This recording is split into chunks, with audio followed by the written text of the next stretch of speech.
Hi students, welcome back. So നമ്മൾ ഇന്ന് C A ഇൻ്ററിൻ്റെ അഡ്വാൻസ് അക്കൗണ്ട്സിൻ്റെ ന്യൂ സിലബസിൻ്റെ മെയ് 21 RTP ആണ് ഡിസ്കസ് ചെയ്യാൻ പോകുന്നത്. ഈ RTP നമ്മൾ ഓൾറെഡി സ്റ്റാർട്ട് ചെയ്തായിരുന്നു. 2 ക്വസ്റ്റ്യൻസ് നമ്മൾ ഓൾറെഡി ചെയ്തിട്ടുണ്ടായിരുന്നു. പക്ഷേ ഈ 2 ക്വസ്റ്റ്യൻസിൻ്റെ പ്രശ്നം എന്താണെന്ന് വെച്ചാൽ അതിൻ്റെ ഓഡിയോ ക്ലിയർ അല്ലായിരുന്നു. അപ്പോൾ ഓഡിയോ ക്ലിയർ അല്ലാത്തതുകൊണ്ട് തന്നെ നമ്മൾ അത് വീണ്ടും റീഷൂട്ട് ചെയ്തിട്ട് ചെയ്യുകയാണ്. അപ്പോൾ നമ്മൾ എന്ത് ചെയ്യാം, ഒരു 1 to 5 വരെ നമുക്ക് എന്ത് ചെയ്യാം, ഈ വീഡിയോയ്ക്കകത്ത് കംപ്ലീറ്റ് ചെയ്യാൻ ശ്രമിക്കാം. ഞാൻ മൊത്തത്തിൽ ഒന്നും കൂടെ എടുത്തു തരാം. കാരണം ഫൈനലി വീഡിയോ എടുക്കുന്നത് എന്തിനാണെന്ന് വെച്ച് കഴിഞ്ഞാൽ നിങ്ങൾക്ക് മനസ്സിലാക്കാനാണല്ലോ. ആ വീഡിയോയ്ക്കകത്ത് ഓഡിയോ ക്ലിയർ അല്ലാത്തതുകൊണ്ട് നമുക്ക് റീഷൂട്ട് ചെയ്യാൻ അല്ലാതെ വേറെ മാർഗ്ഗമില്ല. ഓക്കെ, അങ്ങനെയെങ്കിൽ നമുക്ക് സ്റ്റാർട്ട് ചെയ്യാം. ക്വസ്റ്റ്യൻ വായിച്ചു നോക്കിയേ. ആരൊക്കെ പാർട്ട്നേഴ്സ്? അതായത് ക്വസ്റ്റ്യൻ, ഒന്നാമത്തെ ക്വസ്റ്റ്യൻ പറയുന്നതെന്ന് പറഞ്ഞാൽ conversion of a partnership to company and sale to കമ്പനിയാണ്. Conversion of partnership to company and sale to കമ്പനിയാണ്. മനസ്സിലാവും? അതായത് ഒരു പാർട്ട്ണർഷിപ്പ് ഫേം ഉണ്ടായിരുന്നു. ആ പാർട്ട്ണർഷിപ്പ് ഫേമിനെ ഇവരെന്ത് ചെയ്യുകയാണ്, കമ്പനിയായിട്ട് കൺവേർട്ട് ചെയ്യുകയാണ്. എന്നിട്ട് അത് ഒരു കമ്പനിക്ക് സെയിൽ നടത്തുകയാണ്. അങ്ങനെയെങ്കിൽ ഇപ്പോഴത്തെ പാർട്ട്ണർഷിപ്പ് ഫേമിലെ പാർട്ട്നേഴ്സ് എന്ന് പറയുന്നത് ഒയും എസും ആറും അല്ലേ, ഓമും എസും രാധയും അല്ലേ. അവരുടെ പ്രോഫിറ്റ് ഷെയറിംഗ് റേഷ്യോ എന്ന് പറയുന്നത് 3:2:1 അല്ലേ. അതായത് O:S:R എന്ന് പറയുന്നത് 3:2:1 അല്ലേ. എന്ന് പറയുന്ന മീനിങ് എന്താ? മൊത്തം 6 രൂപ പ്രോഫിറ്റ് കിട്ടിക്കഴിഞ്ഞാൽ അതിൽ 3 രൂപ ഒ എടുക്കും, 2 രൂപ എസ് എടുക്കും, 1 രൂപ ആർ എടുക്കും എന്നല്ലേ. മനസ്സിലാവും? There balance sheet as A 31st March 2020 was as follows. Balance sheet തന്നിട്ടുണ്ട്. മനസ്സിലാക്കണം, ഈ ബാലൻസ് ഷീറ്റിനകത്തുള്ള എല്ലാ ഫിഗേഴ്സും ക്ലോസ് ചെയ്യുമ്പോഴല്ലേ, അതായത് ഇതെല്ലാം ഡെബിറ്റ് ബാലൻസ് ആണ്, ഇതിനെല്ലാം ക്രെഡിറ്റ് ചെയ്ത് കളയണം, ഇതെല്ലാം ക്രെഡിറ്റ് ബാലൻസ് ആണ്, ഇതിനെല്ലാം ഡെബിറ്റ് ചെയ്ത് കളയണം. ആ ഒരു കാര്യം ചെയ്യുമ്പോഴല്ലേ നമ്മുടെ പാർട്ട്ണർഷിപ്പിൻ്റെ ബുക്സ് ഓഫ് അക്കൗണ്ട്സ് ക്ലോസ് ചെയ്തു എന്ന് നമുക്ക് പറയാൻ പറ്റുന്നത് അല്ലേ. പാർട്ട്ണർഷിപ്പിൻ്റെ ബുക്സ് ഓഫ് അക്കൗണ്ട്സ് ക്ലോസ് ചെയ്തു എന്ന് നമുക്ക് പറയാൻ പറ്റണമെങ്കിൽ നമ്മൾ ഈ പറഞ്ഞേക്കുന്ന അസറ്റുകളും ലയബിലിറ്റികളും എല്ലാം തന്നെ ക്ലോസ് ചെയ്യണ്ടേ. അതായത് ഇവിടുത്തെ ലയബിലിറ്റിയുടെ ബാലൻസ് ഈക്വൽ 0യും അസറ്റിൻ്റെ ബാലൻസ് ഈക്വൽ 0 ആവണ്ടേ. ക്ലിയർ ആണോ? മനസ്സിലാക്കാലോ? അങ്ങനെയെങ്കിൽ നമ്മൾ എന്ത് ചെയ്യണം, ഈ ഏതൊക്കെയാണ് ഇത് റിയലൈസേഷൻ കൊണ്ട് മാറ്റേണ്ടത്? ഇതെല്ലാം അസറ്റുകളല്ലേ, ഇതെല്ലാം അസറ്റുകളല്ലേ. ഈ അസറ്റുകളെല്ലാം നമ്മൾ അസറ്റ് കുറയ്ക്കണ്ടേ. ക്യാഷ് എന്ന അസറ്റ് നമ്മൾ റിയലൈസ് ചെയ്തില്ല, പകരം പേയ്മെൻറ്റ് നടത്തത്തല്ലേ ഉള്ളൂ. അതായത് അത് ആർക്ക് കൊടുക്കാനുള്ളതാണ്? പാർട്ട്നേഴ്സിന് കൊടുക്കാനുള്ളതല്ലേ ഫൈനൽ പേയ്മെൻറ്റിൻ്റെ സമയത്ത്. അല്ലെങ്കിൽ ക്വസ്റ്റ്യൻ എന്താണോ പറയുന്നത് അത് പ്രകാരം ചെയ്യാനുള്ളതല്ലേ. Radha's current account, രാധേസ് capital account close ചെയ്യേണ്ടതല്ലേ. P&L അക്കൗണ്ട് എങ്ങോട്ട് ക്ലോസ് ചെയ്യേണ്ടതാണ്? P&L account debit balance capital അക്കൗണ്ടിലോട്ട് ക്ലോസ് ചെയ്യേണ്ടതല്ലേ അല്ലേ. ഇതല്ലേ ചെയ്യേണ്ടത്. ലയബിലിറ്റി സൈഡ് നോക്കിയേ. ലയബിലിറ്റി സൈഡിനകത്ത് ഈ കാര്യങ്ങളെല്ലാം എന്താണ്? ഓപ്പണിംഗ് ബാലൻസ് അല്ലേ, ക്യാപിറ്റൽ അക്കൗണ്ട് ഓപ്പണിംഗ് ബാലൻസുകളല്ലേ. ദെൻ ജനറൽ റിസർവ് എന്ന് പറഞ്ഞാൽ എങ്ങോട്ട് ക്ലോസ് ചെയ്യേണ്ടതാണ്? ക്യാപിറ്റൽ അക്കൗണ്ട് ക്ലോസ് ചെയ്യേണ്ടതല്ലേ. ഏത് റേഷ്യോയിൽ? പ്രോഫിറ്റ് ഷെയറിംഗ് റേഷ്യോയിൽ. ഈ P&L അക്കൗണ്ട് ഏത് റേഷ്യോയിലാണ്? പ്രോഫിറ്റ് ഷെയറിംഗ് റേഷ്യോയിൽ. ജനറൽ റിസർവും ഏത് റേഷ്യോയിലാണ്? Profit sharing റേഷ്യോയിൽ ചെയ്യേണ്ടതല്ലേ.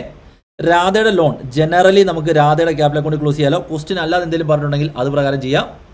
Mrs Om's loan generally ഇങ്ങനെയൊക്കെ വരുന്ന സമയത്ത് എന്താണ്? ഓയുടെ, അതായത് മിസ്സിസ് ഓം ആണ്, അതായത് ഓമിൻ്റെ ഭാര്യയുടെ ലോണാണ്. പക്ഷേ അതുപോലെ നമ്മൾ എന്താണ്, ഓയുടെ ക്യാപിറ്റൽ അക്കൗണ്ടിലാണ് ജനറലി ചെയ്യുന്നത്. അല്ല, ക്വസ്റ്റ്യൻ തന്നെ എന്ത് ചെയ്തിട്ടുണ്ട്, താഴോട്ട് അത് എടുത്ത് പറഞ്ഞിട്ടുണ്ട്. മനസ്സിലാവും? ക്വസ്റ്റ്യൻ അങ്ങനെ പറയുന്ന കേസിൽ എന്ത് ചെയ്യാം, നമുക്ക് പാർട്ട്നേഴ്സിൻ്റെ അക്കൗണ്ടിൽ ചെയ്യുന്നതാണ് നല്ലത്. Then creditors, bills payable, bank of എന്ന് പറഞ്ഞാൽ എല്ലാം ലയബിലിറ്റീസ് അല്ലേ.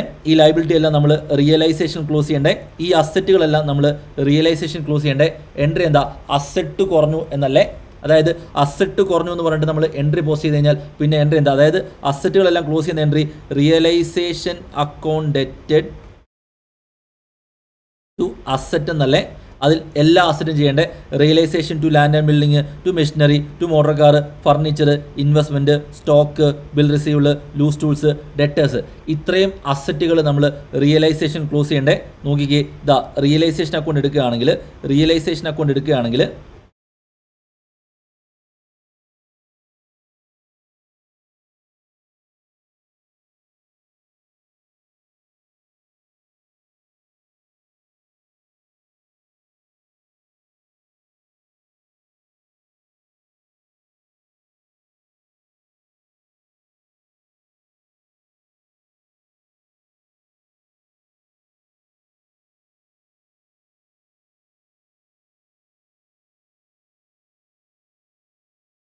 ശ്രദ്ധിക്കുക, ഞാൻ ബാലൻസ് ഷീറ്റ് ക്ലോസ് ചെയ്യുന്നതും എൻട്രി എഴുതുന്നില്ല, അല്ലാതെ ഡയറക്റ്റ് ക്ലോസ് ചെയ്യണേ.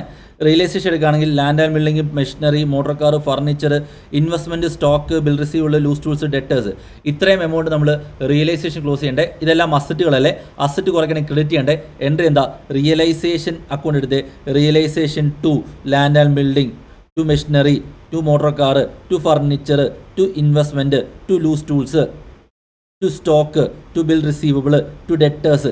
ഇതെല്ലാം ക്ലോസ് ചെയ്യേണ്ടത് ബുക്ക് വാല്യൂ അല്ല ക്ലോസ് ചെയ്യേണ്ടത്. കാരണം നമ്മൾ എന്താ ചെയ്യുന്നത്? ഈ ബുക്കിലുള്ള വാല്യൂ നമ്മൾ ക്ലോസ് ചെയ്യല്ല ചെയ്യുന്നത്. ഈ ബുക്കിലുള്ള വാല്യൂ നമ്മൾ ക്ലോസ് ചെയ്യുകയാണെങ്കിൽ നമ്മൾ അതാത് വാല്യൂകൾ കൃത്യസമയത്ത് നമ്മൾ റിയലൈസേഷൻ അല്ലെങ്കിൽ അതേ എമൗണ്ട് തന്നെ എന്ത് ചെയ്യണം? റിയലൈസേഷൻ ചെയ്യേണ്ടേ. ചെയ്യാലോ? ഇവിടെ വെച്ച് പോസ് ചെയ്തിട്ട് ഇത് കംപ്ലീറ്റ് ചെയ്യാം. നിങ്ങൾ കൂടെ ചെയ്ത് പറഞ്ഞേ.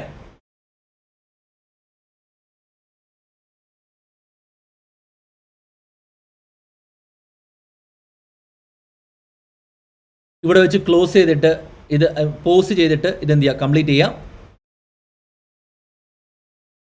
അടുത്ത മുന്നോട്ട് പറഞ്ഞോട്ടെ. ശ്രദ്ധിക്കുക, അടുത്ത നമുക്ക് ലൈബിലിറ്റികൾ ക്ലോസ് ചെയ്യണമല്ലോ. ഇതാ creditors, bills payable, bank of draft, ഇതിനെല്ലാം ക്രെഡിറ്റ് ബാലൻസ് അല്ലേ. എൻട്രി എന്താ? ലൈബിലിറ്റി അക്കൗണ്ട് ഡെറ്റഡ് ടു റിയലൈസേഷൻ അല്ലേ. നമുക്കറിയാലോ, റിയലൈസേഷൻ അക്കൗണ്ടിൽ പോയി കഴിഞ്ഞാൽ ഇത് ഡെബിറ്റ് സൈഡിൽ താഴോട്ടും ക്രെഡിറ്റ് സൈഡിൽ മുകളിലോട്ടുമാണല്ലോ എൻട്രി വായിക്കേണ്ടത് അല്ലേ. അങ്ങനെയെങ്കിൽ by trade creditors, by bills payable, by bank of draft. Entry എന്താ? Trade payable account at to അല്ലെങ്കിൽ trade creditors account at to realisation 96,000 book value, bills payable account at to realisation 14,000 book value, bank OD account at to realisation 60,000 book value. അങ്ങനെ എല്ലാ അക്കൗണ്ടുകളും നമ്മൾ close ആക്കിയില്ലേ? Clear ആണോ? മനസ്സിലാക്കാവോ? Okay അല്ലേ?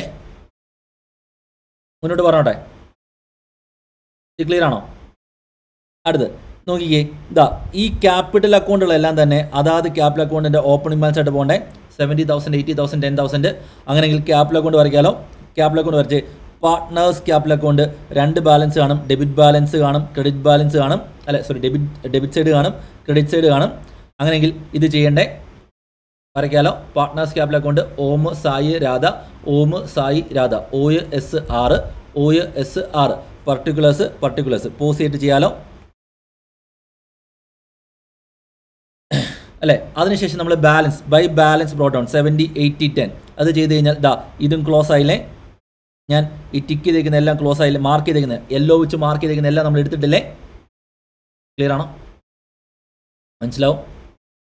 അടുത്തത് opening balance ആയിട്ട് പോകേണ്ടതാ ക്യാഷില്ലേ. ക്യാഷിൻ്റെ opening balance എത്രയാണ്? ക്യാഷിൻ്റെ opening balance 1000 അല്ലേ. ക്യാഷിൻ്റെ ലെഡ്ജർ വരയ്ക്കണമല്ലോ.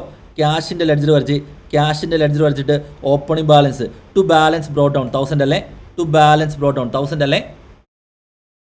അങ്ങനെയെങ്കിൽ ക്യാഷ് നമ്മൾ പോസ്റ്റ് ചെയ്തല്ലോ അല്ലേ.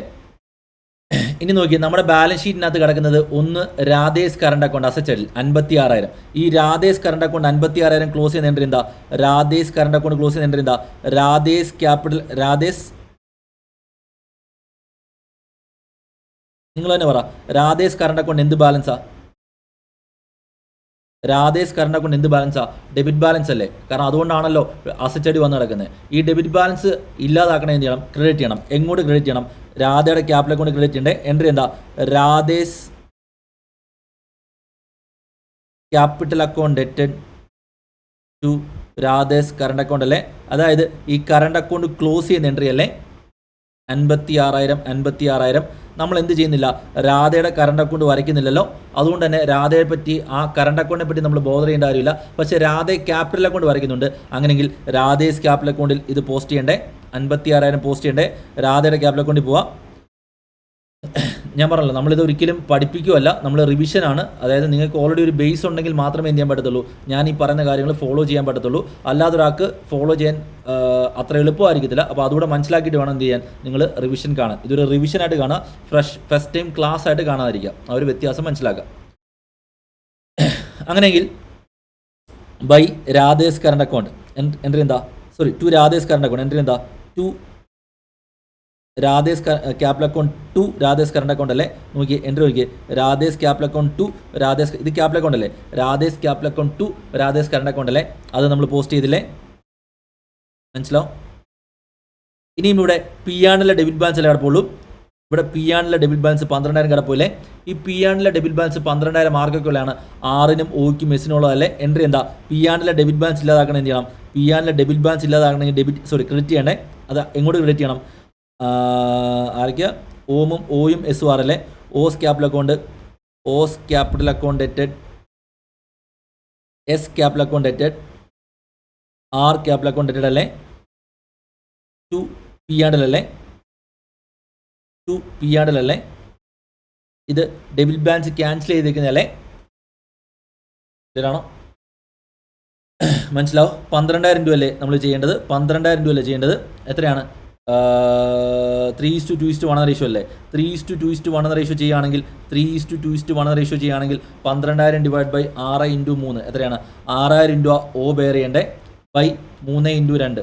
4,000 രൂപ എസ് ബെയർ ചെയ്യേണ്ടേ ബൈ 2 × 1. 2,000 രൂപ 6 ബെയർ ചെയ്യേണ്ടേ. എൻട്രി എന്താ? ഓസ് ക്യാപിറ്റൽ അക്കൗണ്ട് ഡെറ്റഡ് 6,000, എസ് ക്യാപിറ്റൽ അക്കൗണ്ട് ഡെറ്റഡ് 4,000, ആർ ക്യാപിറ്റൽ അക്കൗണ്ട് ഡെറ്റഡ് 2,000, ടു പി ആൻഡ് അക്കൗണ്ട് 12,000 എന്നല്ലേ. 3:2:1 എന്ന റേഷ്യോയിൽ. ക്ലിയർ ആണോ? മനസ്സിലാവോ? അപ്പോൾ എവിടെ വരും? ഇതാ ഓംസ് ക്യാപിറ്റൽ അക്കൗണ്ട് ഡെറ്റഡ് ടു പി ആൻഡ്. കണ്ടോ, പി ആൻഡ് അക്കൗണ്ട് നമ്മൾ വരയ്ക്കുന്നില്ല, അതിൻ്റെ ആവശ്യം വരുന്നില്ല. ഓംസ്, കാരണം ക്വസ്റ്റ്യൻ ക്ലിയർ ആയിട്ട് പറയുന്നുണ്ട്. എന്താ റിക്വയർമെൻറ്റ്? എന്താ? You are required to prepare. നോക്കിയേ, you are required to prepare ഏതൊക്കെയാ? Realisation account, partners capital account, cash account, ABC limited account and share in ABC limited account അല്ലേ. ഇത്രയും അക്കൗണ്ട് അല്ലേ പ്രിപ്പയർ ചെയ്യുന്നത്. അപ്പോൾ എന്താണ്, നമ്മൾ അനാവശ്യമായിട്ട് എല്ലാ അക്കൗണ്ടും പ്രിപ്പയർ ചെയ്ത് വെറുതെ സമയം കളയണ്ട. ക്ലിയർ ആണോ? മനസ്സിലാക്കാലോ? ഓക്കെ ആണോ? അങ്ങനെയെങ്കിൽ ടു പി ആൻഡൽ 6,000, 4,000, 2,000 ഇങ്ങനല്ലേ. 6,000, 4,000, 2,000 ഇങ്ങനല്ലേ ചെയ്യേണ്ടത്.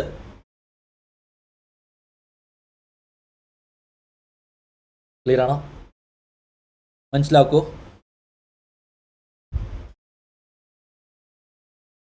അങ്ങനെയെങ്കിൽ നമ്മുടെ ബാലൻസ് ഷീറ്റിൻ്റെ അസറ്റ് സൈഡിൽ കിടക്കുന്ന എല്ലാ ഐറ്റംസും നമ്മൾ ക്ലോസ് ചെയ്തില്ലേ.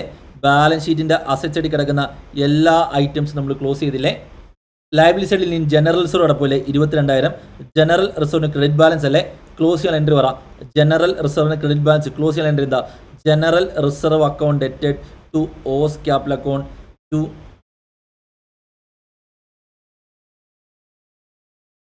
S capital account to R capital account അല്ലേ. 3:2:1 അല്ലേ അതും വരുന്നത്. 3:2:1 എന്ന് പറഞ്ഞാൽ 22,000 ഡിവൈഡഡ് ബൈ 6 × 3 എത്രയാ? 22,000 ഡിവൈഡഡ് ബൈ 6 × 3 എത്രയാണ്? 11,000 അല്ലേ. ബൈ 3 × 2 എത്രയാണ്? 7,333 അല്ലേ. ബൈ 3/2 എത്രയാണ്? 3,667 അല്ലേ. ഇങ്ങനെയല്ലേ. എത്രയാ? 22,000 നമ്മൾ ഡിവൈഡ് ചെയ്ത് കൊടുക്കേണ്ടത് അല്ലേ. ജനറൽ റിസർവിൻ്റെ അക്കൗണ്ട് നമ്മൾ പ്രിപ്പയർ ചെയ്യുന്നില്ലല്ലോ. അങ്ങനെയാണെങ്കിൽ കറസ്പോണ്ടിങ് പോസ്റ്റിങ്സ് എല്ലാം എവിടെ പോകണം? കറസ്പോണ്ടിങ് പോസ്റ്റിങ്സ് എല്ലാം ഒയുടെയും എസിൻ്റെയും ആറിൻ്റെയും അക്കൗണ്ടിൽ പോകണ്ടേ. ആ ഒയിൻ്റെയും എസിൻ്റെയും ആറിൻ്റെയും അക്കൗണ്ടിൽ പോയാലല്ലേ അതിൻ്റെ പോസ്റ്റിംഗ് കറക്റ്റായിട്ട് വരത്തുള്ളൂ. ക്ലിയർ ആണോ?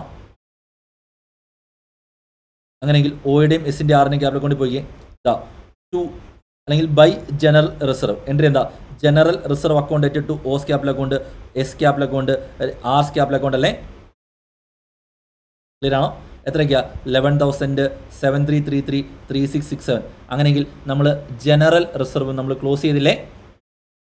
ജനറൽ റിസർവ് നമ്മൾ ക്ലോസ് ചെയ്തില്ലേ. അടുത്ത എന്താ നോക്കി?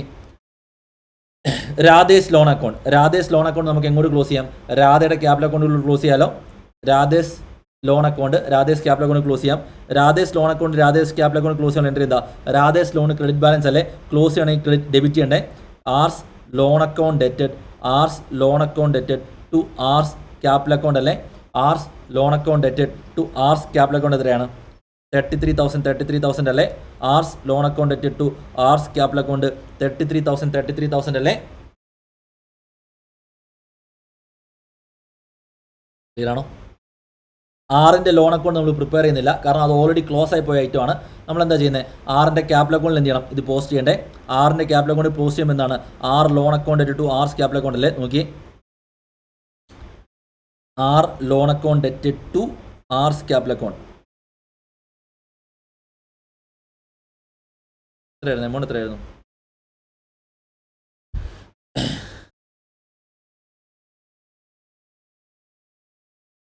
33,000 അല്ലേ?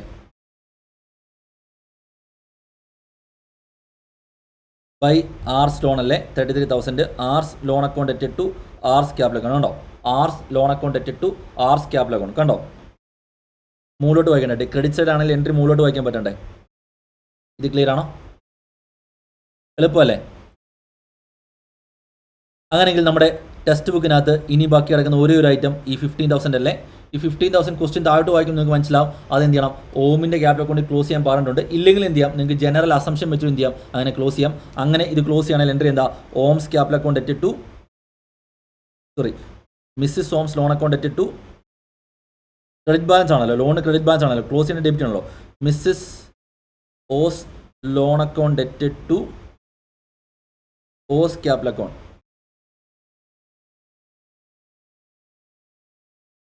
$15,000 അല്ലേ? ക്ലിയർ ആണോ? ഓസ് ലോൺ അക്കൗണ്ട് അറ്റഡ് ടു ഓസ് ക്യാപിറ്റൽ അക്കൗണ്ട് 15,000 അല്ലേ?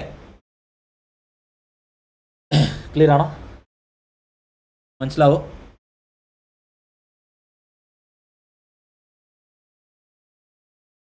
ഓക്കെ ആണോ? അങ്ങനെയെങ്കിൽ ഈ ഓമിൻ്റെ ലോൺ അക്കൗണ്ട് നമ്മൾ പ്രിപ്പയർ ചെയ്യുന്നല്ലോ, ഓമിൻ്റെ ക്യാപിറ്റൽ അക്കൗണ്ട് മാത്രമല്ലേ പ്രിപ്പയർ ചെയ്യുന്നുള്ളൂ. ഓമിൻ്റെ ക്യാപിറ്റൽ അക്കൗണ്ട് പ്രിപ്പയർ ചെയ്യണമെങ്കിൽ ഓമിൻ്റെ ക്യാപിറ്റൽ അക്കൗണ്ട് എന്ത് ചെയ്യണം? ടു ഓസ് ക്യാപിറ്റൽ അക്കൗണ്ട് അല്ലേ? അപ്പോൾ ഓയുടെ ക്യാപിറ്റൽ അക്കൗണ്ടിൽ പോവുക, ഓയുടെ ക്യാപിറ്റൽ അക്കൗണ്ടിൽ പോവുക. എന്നിട്ട് എന്താണ്?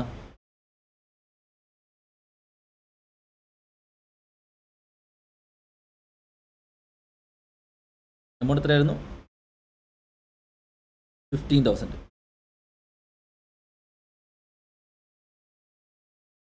By Mrs Om's loan account അല്ലേ? ബൈ റിയലൈസേഷൻ വേണ്ട, നമ്മൾ ചെയ്യുന്നത് ഡയറക്റ്റ് പോസ്റ്റ് ചെയ്തേക്കാണ്. By Mrs Om's loan account അല്ലേ? 15,000 കണ്ടോ? നമ്മൾ എൻട്രി വെച്ചിട്ടാണ് എല്ലാം ചെയ്യുന്നത്. എൻട്രി വെച്ചിട്ട് നമുക്ക് കൃത്യമായിട്ട് പോസ്റ്റ് ചെയ്യാൻ പറ്റുന്നില്ലേ? അങ്ങനെയെങ്കിൽ ഈ എൻട്രിയോടെ നമ്മൾ എഴുതി കഴിഞ്ഞാൽ എന്താ സംഭവിച്ചിരിക്കുന്നത്? ശ്രദ്ധിച്ച് മനസ്സിലാക്കണം. എന്താ? ഇവിടെയുള്ള എല്ലാ ഐറ്റംസും നമ്മൾ ക്ലോസ് ചെയ്തിട്ടില്ലേ? ഇവിടെയുള്ള എല്ലാ ഐറ്റംസും നമ്മൾ ക്ലോസ് ചെയ്തിട്ടില്ലേ? ക്ലിയർ ആണോ? ഓക്കെ ആണോ?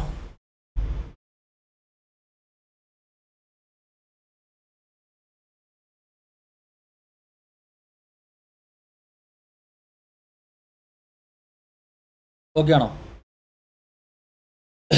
ക്ലിയർ ആണോ? മനസ്സിലാവോ?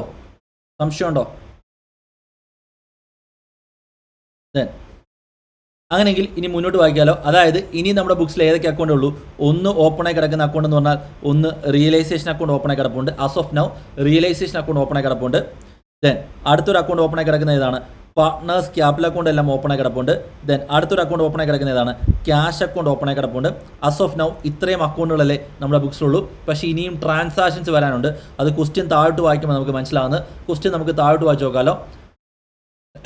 ക്വസ്റ്റ്യൻ താഴോട്ട് വായിക്കാം. The partners decided to convert their ഫേമിൻ്റെ ജോയിൻറ്റ് സ്റ്റോക്ക് കമ്പനി. അതായത് ഇവരെന്ത് ചെയ്തു? ഇവരുടെ പാർട്ട്ണർഷിപ്പ് ഫേം എന്തായിട്ട് കൺവേർട്ട് ചെയ്യാൻ തീരുമാനിച്ചു?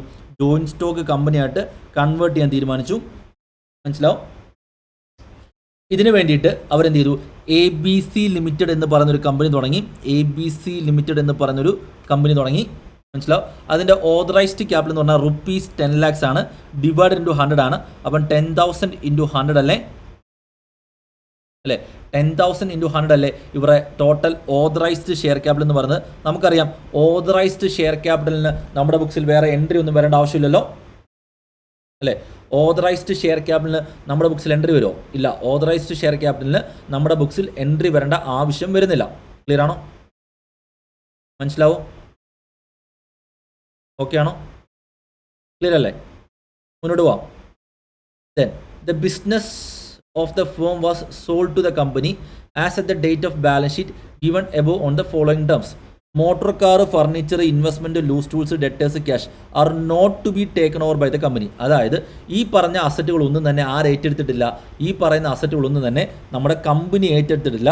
പകരം എന്തായിരിക്കും ഇവർ ചെയ്തിട്ടുണ്ടാവുക? പാർട്ട്ണർഷിപ്പ് ഫേമിലുള്ള ഈ അസറ്റുകളെല്ലാം ഇവരെന്ത് ചെയ്തിട്ടുണ്ട്? ഔട്ട്സൈഡ് ആൾക്കാർക്ക് ഡയറക്റ്റ് സെയിൽ നടത്തിയിട്ടുണ്ടായിരിക്കും. മനസ്സിലാവും? അതായത് debtors, stock, furniture, investment, loose tools, motor car, cash. അതായത് ഇതിനകത്ത് മനസ്സിലാക്കണമെന്ന് പറഞ്ഞാൽ ഇവർ പർച്ചേസ് കൺസെഷൻ തരേണ്ട ഇതിനാണ്. അതായത് കമ്പനി പാർട്ണർഷിപ്പ് ഫേമിന് പർച്ചേസ് കൺസെഷൻ കൊടുക്കണമല്ലോ. പർച്ചേസ് കൺസെഷൻ കൊടുക്കേണ്ട ഇതിനാണ്. ഏറ്റെടുക്കുന്ന അസറ്റുകൾക്കും ഏറ്റെടുക്കുന്ന ലയബിലിറ്റിയുടെയും ഡിഫറൻസിനല്ലേ ഇവർ പർച്ചേസ് കൺസെഷൻ കൊടുക്കുന്നത്. അതായത് അസറ്റിൻ്റെയും ലയബിലിറ്റിയും ഡിഫറൻസ് ആയ നെറ്റ് അസറ്റ്സ് ടേക്കൺ ഓവറിനല്ലേ അവർ പർച്ചേസ് കൺസെഷൻ കൊടുക്കേണ്ടത്. പക്ഷേ മനസ്സിലാക്കണം, ഈ മോട്ടോർ കാറോ ഫർണിച്ചറോ ഇൻവെസ്റ്റ്മെൻറ്റോ സ്റ്റോക്കോ ലൂസ് ടൂളോ ഒന്നും എന്ത് ചെയ്തിട്ടില്ല, അവർ ഏറ്റെടുത്തിട്ടില്ല. അങ്ങനെയെങ്കിൽ നിങ്ങൾ മനസ്സിലാക്കേണ്ട ഒരു കാര്യം എന്ന് പറഞ്ഞാൽ അവർ തന്നിരിക്കുന്ന പർച്ചേസ് കൺസെഷൻ എന്ന് പറഞ്ഞാൽ മറ്റുള്ള അസറ്റുകൾ എന്ന് പറഞ്ഞാൽ land, building, machinery, bill receivable ഇങ്ങനെ തുടങ്ങിയ അസറ്റുകൾ ഏറ്റെടുത്തിനുള്ള പർച്ചേസ് കൺസെഷൻ അല്ലേ അവർ തന്നിട്ടുണ്ടാകുക. മുന്നോട്ട് വായിക്കാം. അതുപോലെ തന്നെ ബിൽസ് പേബിളും ബാങ്ക് കൂടി എന്താണ് are to be taken over by the company. അതായത് അവർ ഏത് ഏറ്റെടുത്തില്ല, ഈ ക്രെഡിറ്റേഴ്സിനെ ഏറ്റെടുത്തിട്ടില്ല എന്നല്ലേ. ബിൽസ് പേബിളും ബാങ്ക് കൂടി മാത്രമല്ല ഏറ്റെടുത്തിട്ടുള്ളൂ. അതായത് ചുരുക്കി പറഞ്ഞാൽ land, building, machinery, bill receivable എന്ന് തുടങ്ങുന്ന അസറ്റ്സും ബിൽസ് പേബിൾ, ബാങ്ക് കൂടി എന്ന് പറയുന്ന ലയബിലിറ്റിയും ഇത്രയും മാത്രമല്ലേ ഈ പറയുന്ന കമ്പനി ഈ പാർട്ട്ണർഷിപ്പ് ഫേമിൻ്റെ നിന്ന് ടേക്ക് ഓവർ ചെയ്തിട്ടുള്ളൂ. അല്ലാതെ വേറെ ഒന്നും തന്നെ ടേക്ക് ഓവർ ചെയ്തിട്ടില്ലല്ലോ. ഈ പറയുന്ന പോയിന്റ് നിങ്ങൾക്ക് ക്ലിയർ ആയിട്ട് മനസ്സിലാകുന്നുണ്ടോ? മുന്നോട്ട് വായിക്കാം. The purchase price is settled at 1,95,500. Entry പറ. Purchase price is settled at 1,95,500. Entry പറ.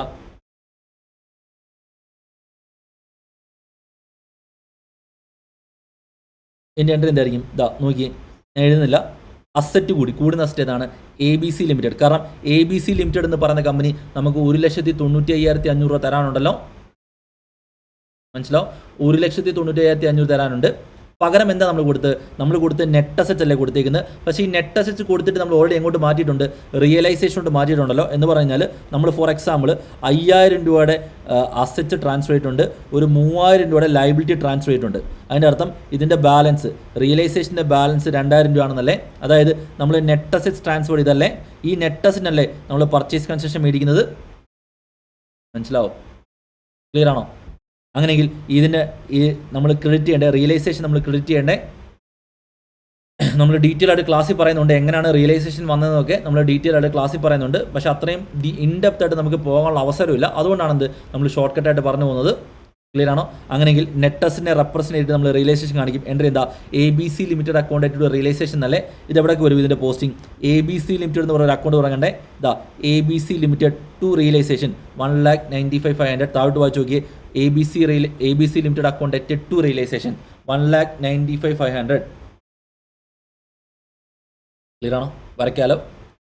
ഇതിൻ്റെ രണ്ടാമത്തെ പോസ്റ്റിംഗ് എവിടെ പോകുന്നത്? ഇതിൻ്റെ രണ്ടാമത്തെ പോസ്റ്റിംഗ് പോകുന്നത് പറഞ്ഞാൽ റിയലൈസേഷൻ അക്കൗണ്ട് ക്രെഡിറ്റ് സൈഡിൽ ബൈ ABC ലിമിറ്റഡ് 1,95,500 അല്ലേ. ക്ലിയർ ആണോ? മനസ്സിലാവോ? ഓക്കെ ആണോ? മുന്നോട്ട് വായിക്കാം. ഇതെങ്ങനെ സെറ്റിൽ ചെയ്യുന്നത്? 75,500 ഇൻ ക്യാഷും ബാക്കി fully paid shares of 100 each അല്ലേ. അങ്ങനെയെങ്കിൽ അടുത്ത എന്താ? അസറ്റ് കൂടുന്ന അസറ്റ് ഏതാണ്? ക്യാഷ് 75,500 അല്ലേ. മൊത്തം 1,95,500 കിട്ടണം. അതിൽ 75,500 കിട്ടിക്കഴിഞ്ഞാൽ ബാക്കി എത്രയാ? 1,20,000 അല്ലേ. ആ 1,20,000 അസറ്റ് കൂടി എന്നല്ലേ. Investment in ABC limited. അതായത് നമുക്ക് ഷെയർ കിട്ടിക്കഴിഞ്ഞാൽ അത് നമ്മളെ സംബന്ധിച്ച് അസറ്റ് അല്ലേ. കൊടുക്കുന്ന ആക്കല്ലേ അത് ലയബിലിറ്റി, കിട്ടുന്ന ആക്കത് അസറ്റ് അല്ലേ. നമ്മളാരാ? നമ്മൾ പാർട്ട്ണർഷിപ്പ് ഫേം അല്ലേ. നമ്മളെന്ന പാർട്ട്ണർഷിപ്പ് ഫേമിന് ഈ ഷെയർസ് കിട്ടുകയല്ലേ ചെയ്തേക്കുന്നത്. അങ്ങനെയെങ്കിൽ ഇവിടെ അസറ്റ് കൂടുന്ന അസറ്റ് ഏതാണ്? ഇൻവെസ്റ്റ്മെൻറ്റ് ഇൻ ABC ലിമിറ്റഡ് എന്ന് പറയുന്ന അസറ്റ് അല്ലേ കൂടുന്നത്. അടുത്ത അസറ്റ് കുറയുന്ന അസറ്റ് ഏതാണ്? To ABC limited. എൻട്രി വരുന്നത് cash account at 75,500, investment in ABC account at 1,20,000 to ABC limited. കാരണം ഇവിടെ കിട്ടാനുണ്ടെന്ന് പറഞ്ഞിട്ട് അസറ്റ് 1,95,500 കിടപ്പുണ്ടായിരുന്നല്ലോ. ഇനി നമുക്ക് ആ അസറ്റിൻ്റെ ആവശ്യമില്ലല്ലോ. നമ്മൾ ആ അസറ്റ് കുറച്ച് കളയണ്ടേ. ഇത് രണ്ട് എൻട്രി ആയിട്ട് നമുക്ക് സ്പ്ലിറ്റ് ചെയ്യാലോ. ആദ്യത്തെ എൻട്രി എന്താ? Cash account at to ABC എന്ന് പറയുന്നതല്ലേ ആദ്യത്തെ എൻട്രി. അങ്ങനെയെങ്കിൽ cash account at to ABC limited 75,500 എന്ന് പറഞ്ഞിട്ട് ആദ്യത്തെ എൻട്രി വരത്തില്ലേ അല്ലേ. ഇതിൻ്റെ രണ്ടാമത്തെ പോസ്റ്റിംഗ് എവിടെ വരുന്നത്? റിയലൈസേഷൻ അക്കൗണ്ട് അല്ലേ. ABC ലിമിറ്റഡ് അല്ലേ. അല്ല, ഇപ്പം വന്നേക്കുന്നത് ഇവിടെ ക്യാഷ് അക്കൗണ്ട് ടു ABC. രണ്ടാമത്തെ പോസ്റ്റിംഗ് വരുന്നത് ABCയിലല്ലേ. ABC എന്ത് പറഞ്ഞ് വരും? By cash. കണ്ടോ? 75,500 ബൈ ക്യാഷ് 75,500. ഇതിൻ്റെ രണ്ടാമത്തെ എൻട്രി എന്താ? ഇതിൻ്റെ രണ്ടാമത്തെ എൻട്രി എന്ന് പറയുന്നത് the investment in ABC to ABC limited അല്ലേ. ഇൻവെസ്റ്റ്മെൻറ്റ് ഇൻ ABC പോണ്ടേ. ഇൻവെസ്റ്റ്മെൻറ്റ് ഇൻ ABC എന്ന് പറഞ്ഞ അക്കൗണ്ട് പുതിയതായിട്ട് വരയ്ക്കേണ്ടേ. Investment in shares in ABC limited. Investment in shares in ABC limited to ABC limited 1,20,000 വരത്തില്ലേ. ക്ലിയർ ആണോ? മനസ്സിലാവും? Investment in shares in ABC limited to ABC limited 1,20,000 വരത്തില്ലേ? മനസ്സിലാവും? രണ്ടാമത്തെ പോസ്റ്റിംഗ് അവിടെ പോണ്ടേ ABC ലിമിറ്റഡിലല്ലേ? ABC ലിമിറ്റഡിൻ്റെ ക്രെഡിറ്റ് സൈഡിൽ ക്രെഡിറ്റ് സൈഡിൽ by investment in shares in ABC limited 1,20,000 എഴുതി കഴിഞ്ഞാൽ ABC ലിമിറ്റഡ് എന്ന് പറയുന്ന അസറ്റ് ക്ലോസ് ആയില്ലേ? ക്ലിയർ ആണോ? മനസ്സിലാവും? ഓക്കെ ആണോ?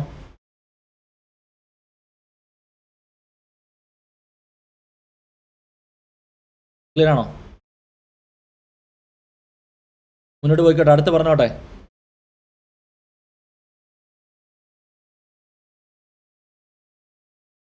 റിമൈനിങ് അസറ്റ്സ് ആൻഡ് ലയബിലിറ്റീസ് എന്ന് പറഞ്ഞാൽ എല്ലാ അസറ്റുകളും ലയബിലിറ്റി ആരും ഏറ്റെടുത്തിട്ടില്ല, നമ്മുടെ ഈ കമ്പനി ഏറ്റെടുത്തിട്ടില്ലല്ലോ. അല്ലാതുള്ള അസറ്റ്സ് ഉണ്ടല്ലോ, ഇൻവെസ്റ്റ്മെൻറ്റ്സ്, അതായത് 13,000, debtors 20,000, motor car, furniture, loose tools 24, 4,000. ഇതൊക്കെ എന്ത് ചെയ്യണം? നമ്മൾ വിറ്റ് കാശാക്കണ്ടേ? വിറ്റ് കാശാക്കുമ്പോൾ എന്താ അസറ്റ് കൂടുന്ന അസറ്റ് ഏതാണ്? ക്യാഷ് ഓർ ബാങ്ക് അല്ലേ? പകരം അസറ്റ് കുറയത്തില്ലല്ലോ. ഏത് അസറ്റ്? അതായത് ഈ അസറ്റ് കുറയത്തില്ലല്ലോ.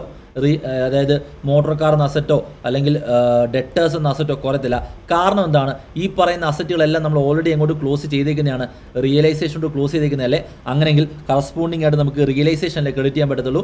അങ്ങനെയെങ്കിൽ 20,000 രൂപ, 24,000 രൂപ, 4,000 രൂപ, 1,000 രൂപ അല്ലേ? Investments are taken over by Om എന്ന് പറഞ്ഞാൽ വേറെയാണ്. Investments are taken over by ഓമിൻ്റെ എൻട്രി എന്തായിരിക്കും?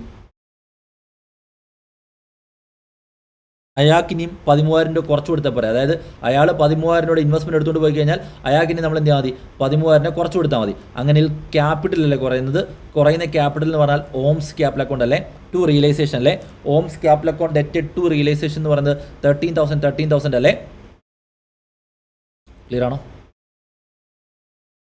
മനസ്സിലാവും? Om's capital account debt to realisation എന്ന് പറയുന്നത് 13,000 അല്ലേ?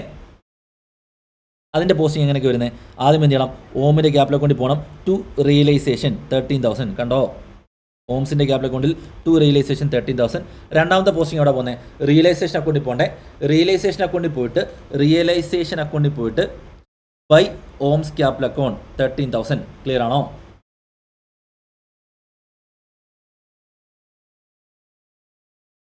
മനസ്സിലാവോ? ദെൻ അടുത്ത എന്താ ഈ ക്യാഷ് ഓർ ബാങ്ക് അല്ലേ? Cash or bank 49,000 to realisation 49,000 അല്ലേ? ഈ 49,000 എന്താ? ബാക്കിയുള്ള അസറ്റ്സ് അല്ലേ? 20,000, 24,000, 4,000. അത് ഒറ്റ എൻട്രി ആയിട്ട് എഴുതിയാൽ പോരെ. എൻട്രി എന്താ? ക്യാഷ് ഓർ ബാങ്കിൽ പോവുക ടു റിയലൈസേഷൻ 49,000. നമുക്ക് എങ്ങനെ വന്നതെന്ന് അറിയാലോ? ഈ 49,000 രൂപ എങ്ങനെ വന്നതെന്ന് നമുക്ക് ക്ലിയർ ആയിട്ട് അറിയാലോ. രണ്ടാമത്തെ പോസ്റ്റിംഗ് എവിടെ? റിയലൈസേഷൻ അക്കൗണ്ടിൽ എന്താണ്? By cash 49,000. ക്ലിയർ ആണോ? മനസ്സിലാവും? Then Om agrees to pays 5 loan. Entry എന്താ? ഓംസ് 5 ലോൺ അക്കൗണ്ട് അല്ലെങ്കിൽ Mrs Om's loan account to Om's capital account അല്ലേ? അത് തിരിച്ചാണോ? Om's agree to pays 5 loan എന്ന് പറഞ്ഞാൽ എന്താ? ഇതിന് ലയബിലിറ്റി അല്ലേ? എൻട്രി എന്താ? Mrs Om's loan account to Om's capital account അല്ലേ? നമ്മൾ ഓൾറെഡി പോസ്റ്റ് ചെയ്തതല്ലേ? ഓംസ് ക്യാപിറ്റൽ അക്കൗണ്ട് നോക്കി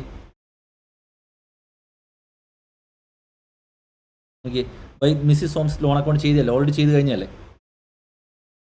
അടുത്ത് നോക്കിയേ. The creditors were paid 95,000 in full settlement of their claims. അപ്പോൾ ക്രെഡിറ്റേഴ്സ് കൊടുക്കുമ്പോൾ എൻട്രി എന്താ? നമ്മുടെ ഇന്ന് കാശ് പോകും, അസറ്റ് കുറഞ്ഞു. കുറേ അസറ്റ് ക്യാഷ് ഓർ ബാങ്ക് അല്ലേ? പകരം ഏത് ഡെബിറ്റ് ചെയ്യണം? റിയലൈസേഷൻ അല്ലേ? എൻട്രി എന്താ? കാരണം നമ്മൾക്ക് ഇനി ക്രെഡിറ്റേഴ്സിനെ കുറച്ച് കാണിക്കാൻ പറ്റത്തില്ല. കാരണം ക്രെഡിറ്റേഴ്സിനെ നമ്മൾ എന്ത് ചെയ്തിട്ടുണ്ട്? ഓൾറെഡി കുറച്ച് കാണിച്ചതാണ്. ക്രെഡിറ്റേഴ്സിനെ നമ്മൾ ഓൾറെഡി കുറച്ച് കാണിച്ചാണ്. ഇനി നമുക്ക് എന്ത് ചെയ്യാൻ പറ്റത്തില്ല? ക്രെഡിറ്റേഴ്സിനെ വീണ്ടും കുറച്ച് കാണിക്കാൻ പറ്റത്തില്ല. അത് തെറ്റാണ്. എൻട്രി എന്താ? Realisation account at to cash or bank അല്ലേ? അങ്ങനെയെങ്കിൽ റിയലൈസേഷൻ അക്കൗണ്ടിൽ പോയിട്ട് ടു ക്യാഷ് ഓർ ബാങ്ക് എത്രയാണ്? 94,000 അല്ലേ? ക്യാഷ് ഓർ ബാങ്കിൽ പോയിട്ട് ബൈ റിയലൈസേഷൻ 94,500 ആണ്. പക്ഷെ അത് 94,000 പ്ലസ് 500 ആണ്. ഈ 500 അടുത്ത എൻട്രിക്കകത്ത് വരുന്നത്. നോക്കണേ, അടുത്ത എൻട്രി എന്താ? റിയലൈസേഷൻ എക്സ്പെൻസ് എമൗണ്ട് ടു 500 അല്ലേ? റിയലൈസേഷൻ എക്സ്പെൻസസ് എമൗണ്ട് ടു 500 എന്ന് പറയുമ്പോൾ എന്താ അർത്ഥം? റിയലൈസേഷൻ എക്സ്പെൻസ് നമ്മുടെ ക്യാഷ് അസറ്റ് കുറയും, 500. കറസ്പോണ്ടിങ് പോസ്റ്റിംഗ് അവിടെ പോകണ്ടേ റിയലൈസേഷൻ അല്ലേ എൻട്രി എന്താ റിയലൈസേഷൻ അക്കൗണ്ട് ഡെറ്റഡ് ടു ക്യാഷ് ഓർ ബാങ്ക് അല്ലേ റിയലൈസേഷൻ അക്കൗണ്ട് ഡെറ്റഡ് ടു ക്യാഷ് ഓർ ബാങ്ക് എവിടെയൊക്കെ പോകും റിയലൈസേഷൻ്റെ ഡെബിറ്റ് സൈഡിൽ ടു ക്യാഷ് ഓർ ബാങ്ക് എത്രയാണ് ടു ക്യാഷ് ഓർ ബാങ്ക് എത്രയാണ് 500 അല്ലേ അങ്ങനെയല്ലേ 94,500 വന്നത് അടുത്ത കറസ്പോണ്ടിങ് പോസ്റ്റിംഗ് എവിടെ ബൈ റിയലൈസേഷൻ ക്യാഷ് ഓർ ബാങ്കിൽ 94,500 അങ്ങനെ 94,500 അവർ ഒരുമിച്ച് എഴുതിയിരിക്കുന്നതല്ലേ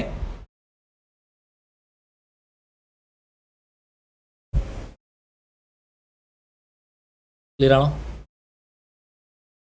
മനസ്സിലാക്കാലോ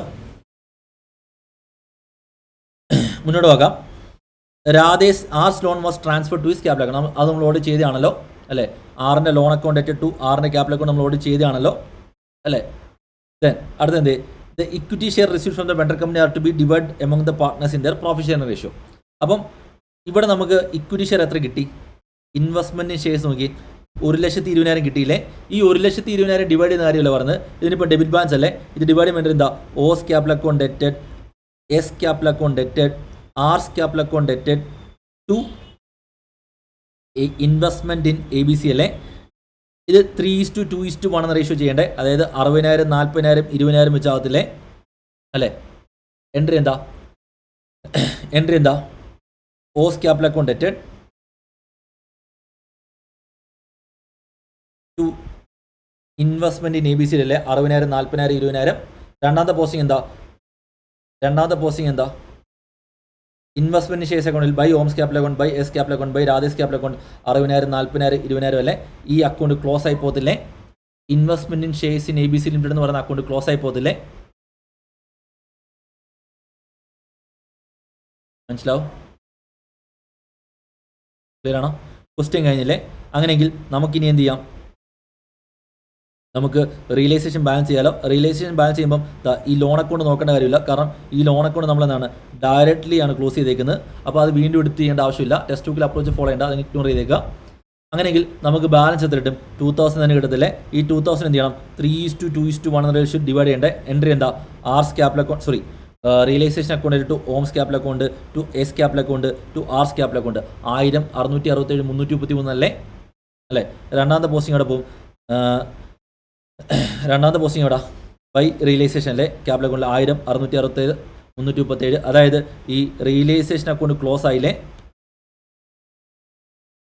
അല്ലേ ഇനി അടുത്ത അക്കൗണ്ട് നോക്കിയേ ABC limited account already close ആയതല്ലേ പാർട്ട്നേഴ്സ് ക്യാപിറ്റൽ അക്കൗണ്ട് ഓപ്പൺ ആയി കിടപ്പുണ്ട് then investment shares in ABC എന്ന് പറഞ്ഞ അക്കൗണ്ട് ക്ലോസ് ആയതല്ലേ ക്യാഷ് അക്കൗണ്ട് ഓപ്പൺ ആയി കിടപ്പുണ്ട് അതായത് മനസ്സിലാക്കണം ഇവിടെ രണ്ട് അക്കൗണ്ടുകൾ മാത്രമേ ഓപ്പൺ ആയി കിടപ്പുള്ളൂ ഒന്നെന്ന് പറഞ്ഞാൽ ഓയുടെ ക്യാപിറ്റൽ അക്കൗണ്ട് എസിൻ്റെ ക്യാപിറ്റൽ അക്കൗണ്ട് ആറിൻ്റെ ക്യാപിറ്റൽ അക്കൗണ്ട് ഈ ക്യാപിറ്റൽ അക്കൗണ്ട് എല്ലാം ക്രെഡിറ്റ് ബാലൻസ് ആണ് പിന്നെ ക്യാഷ് ഇതിന് ഡെബിറ്റ് ബാലൻസ് ആണ് ഈ രണ്ട് അക്കൗണ്ടുകൾ മാത്രമല്ലേ ഓപ്പൺ ആയി കിടപ്പുള്ളൂ ഇതിൻ്റെ മൂന്നിൻ്റെ സമ്മും ഈക്വൽ ആയിരിക്കണ്ടേ കാരണം അതല്ലേ ഡബിൾ എൻട്രി ബുക്ക് കീപ്പിംഗ് പറയുന്നത് അല്ലെങ്കിൽ ഇതല്ലേ ഡ്യുവൽ ആസ്പെക്ട് കൺസെപ്റ്റ് പറയുന്നത് at every stage debit will be equal to credit ഡെബിറ്റും ക്രെഡിറ്റും ഈക്വൽ ആയിരിക്കണം അങ്ങനെയെങ്കിൽ ഈ ഫണ്ട് എടുത്തിട്ട് ഇവരെ അല്ലെങ്കിൽ ഈ ക്യാഷ് എടുത്തിട്ട് ഇവരെ സെറ്റിൽ ചെയ്ത് കഴിഞ്ഞാൽ ഇത് തീരേണ്ട കാര്യമല്ലേ ഉള്ളൂ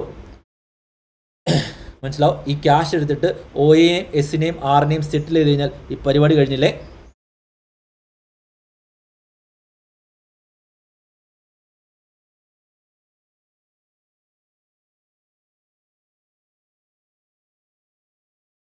ക്ലിയർ ആണോ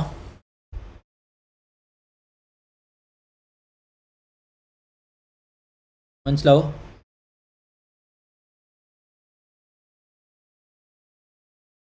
ക്ലിയർ ആണോ ഓക്കെ ആണോ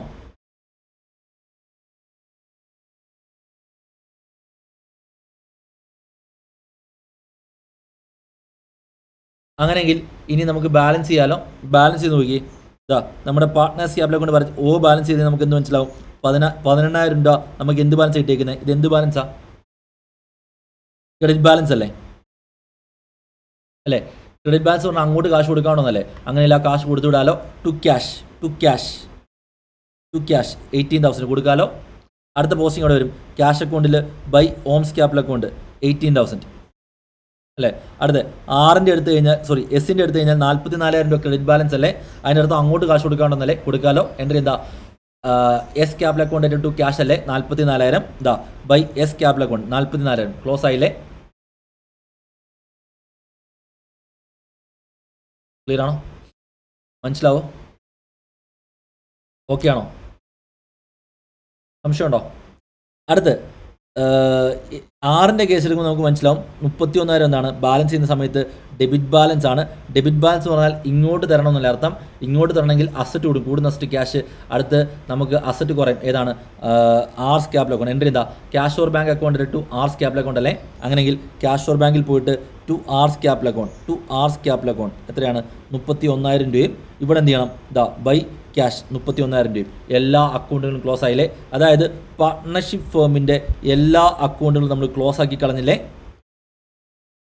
മനസ്സിലാവും? 16 മാർക്കിന് പരീക്ഷയ്ക്ക് ചോദിക്കാൻ ചാൻസ് ഉള്ളതാണ്. 16 മാർക്കിന് പരീക്ഷയ്ക്ക് ചോദിച്ചു കഴിഞ്ഞാൽ മുഴുവൻ മാർക്ക് നിങ്ങൾക്ക് സ്കോർ ചെയ്യാൻ പറ്റണം. ക്ലിയർ ആണോ? അതായത് ഇതുകൂടി ഒരു ക്വസ്റ്റ്യൻ പരീക്ഷയ്ക്ക് വരാനുള്ള ചാൻസ് കൂടുതലാണ്. കാരണം RTPയിൽ നിന്ന് ക്വസ്റ്റ്യൻസ് ഡയറക്റ്റ് ചോദിക്കാനുള്ള ചാൻസ് വളരെ കൂടുതലാണ്.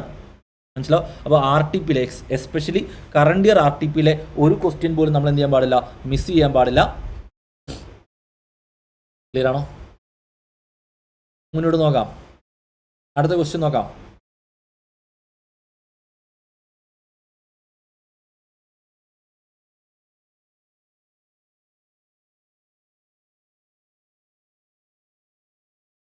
ക്വസ്റ്റ്യൻ വായിച്ചേ. രണ്ടാമത്തെ ക്വസ്റ്റ്യൻ വായിച്ചു. നമ്മൾ ഓൾറെഡി ചെയ്തതാണ്, പക്ഷേ നമുക്ക് ഒന്നുകൂടെ എന്ത് ചെയ്യാം? ഓഡിയോ ക്ലിയർ അല്ലാത്തതുകൊണ്ട് ഒന്നുകൂടെ ചെയ്യാം.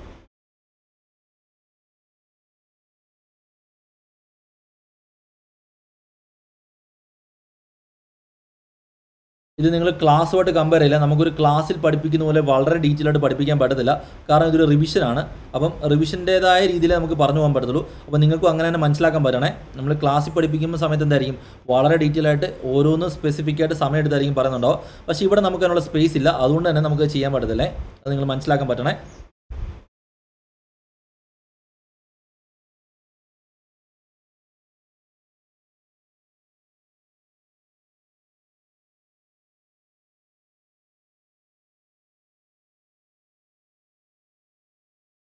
പറയട്ടെ.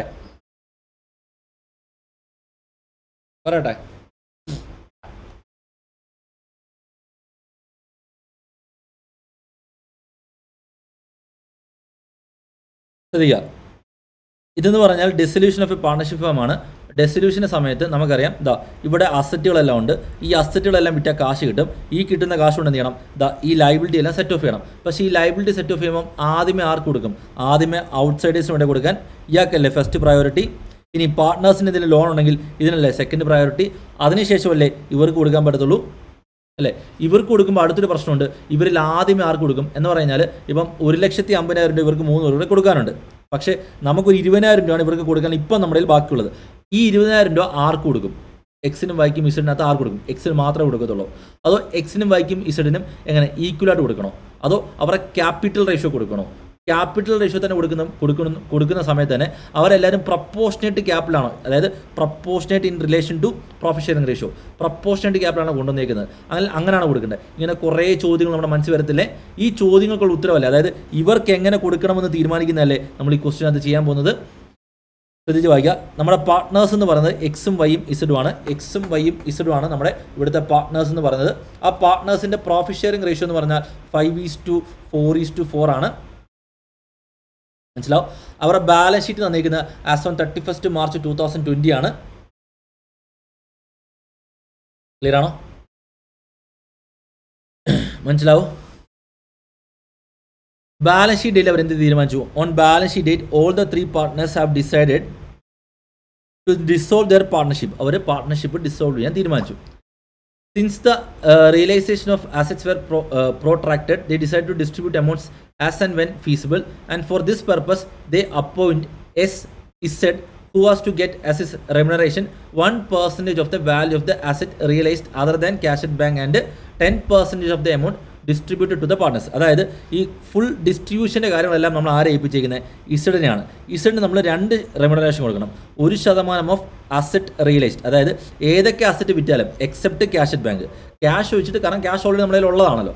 ബാക്കി ഏതൊക്കെ അസറ്റ് വിറ്റാലും ഇയാൾ എന്ത് ചെയ്യണം? ഇയാൾക്ക് 1% എടുക്കും. കാരണം ഇയാളാണെന്ത് അസറ്റുകളെല്ലാം വിൽക്കാൻ വേണ്ടിയിട്ട് എഫേർട്ട് എടുക്കുന്നത്. ക്ലിയർ ആണോ? മനസ്സിലാവും? അടുത്ത് 10% of amount distributed to the partners, അതായത് പാർട്ട്നേഴ്സിന് കൊടുക്കുന്ന എമൗണ്ട് 100 ആണെങ്കിൽ അതിൻ്റെ 10% എന്ത് ചെയ്യണം, ഇയാൾക്ക് കിട്ടണം. അതായത് മൊത്തം 110 രൂപ ഉണ്ടെങ്കിൽ അതിൽ 10 രൂപ എടുത്തിട്ട് എന്ത് ചെയ്തുള്ളൂ, ഇയാൾ 100 രൂപ എന്ത് ചെയ്തുള്ളൂ, പാർട്ട്നേഴ്സിന് ഡിസ്ട്രിബ്യൂട്ട് ചെയ്തുള്ളൂ. ക്ലിയർ ആണോ? അങ്ങനെ 2 രീതിയിലുള്ള റെമ്യൂണറേഷൻ എന്ത് ചെയ്യണം, ഇസഡ് എന്ന പാർട്ണർക്ക് നമ്മൾ എക്സ്ട്രാ ആയിട്ട് കൊടുക്കണം.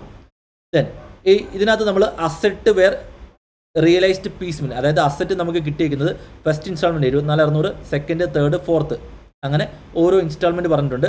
ദെൻ ഡിസ്ട്രിബ്യൂഷൻ എക്സ്പെൻസ് പറഞ്ഞിട്ടുണ്ട്. ഇത് വേണം നമ്മൾ എന്ത് ചെയ്യാൻ, ആദ്യമേ കൊടുക്കാൻ. ദെൻ ക്രെഡിറ്റേഴ്സ് ആക്ച്വലി എമൗണ്ട് 66,000 ആണെങ്കിൽ പോലും നമ്മൾ എന്ത് ചെയ്തു, 63,600 കൊടുക്കാൻ വന്നുള്ളൂ. അതായത് 66,000 മൈനസ് 63,600 എന്ന് പറഞ്ഞാൽ എത്രയാണ്, 2,400 നമുക്ക് ഇവിടെ ലാഭം കിട്ടിയിട്ടുണ്ട്.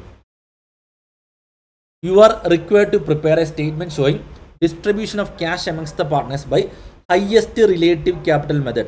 Highest relative capital method എന്ന് പറയുന്നത് എന്താണ്, എക്സ് വൈ ഇസഡിനകത്ത് ആരാണോ ഹയസ്റ്റ് റിലേറ്റീവ് ക്യാപിറ്റൽ കൊണ്ടുവന്നിരിക്കുന്നത് അയാൾക്ക് വേണം എന്ത് ചെയ്യാൻ, നമ്മൾ ഫസ്റ്റ് പേയ്മെൻറ്റ് കൊടുക്കാൻ. അപ്പം ഇതിനകത്ത് ഫസ്റ്റ് പ്രശ്നം എന്ന് പറഞ്ഞാൽ ഇതും 16 മാർക്കിന് ചോദിക്കാൻ പറ്റുന്ന ഒരു ക്വസ്റ്റ്യൻ ആണ്. 16 മാർക്കിന് ചോദിക്കാൻ പറ്റുന്ന ഒരു ക്വസ്റ്റ്യൻ ആണ്. ചോദിച്ചാൽ നിങ്ങൾക്ക് വളരെ എളുപ്പത്തിൽ ചെയ്ത് തീർക്കാൻ പറ്റുന്ന ഒരു ക്വസ്റ്റ്യൻ ആണ്. മുന്നോട്ട് പറയട്ടെ. അപ്പോൾ ഇവിടെ വരുന്ന ആദ്യത്തെ ക്വസ്റ്റ്യൻ എന്ന് പറഞ്ഞാൽ എന്താണ് ഹയസ്റ്റ് റിലേറ്റീവ് ക്യാപിറ്റൽ മെത്തേഡ് എന്നാണ് ആദ്യത്തെ ക്വസ്റ്റ്യൻ. ഇതാണ് നമ്മൾ ആൻസർ ചെയ്യേണ്ട ഫസ്റ്റ് ക്വസ്റ്റ്യൻ.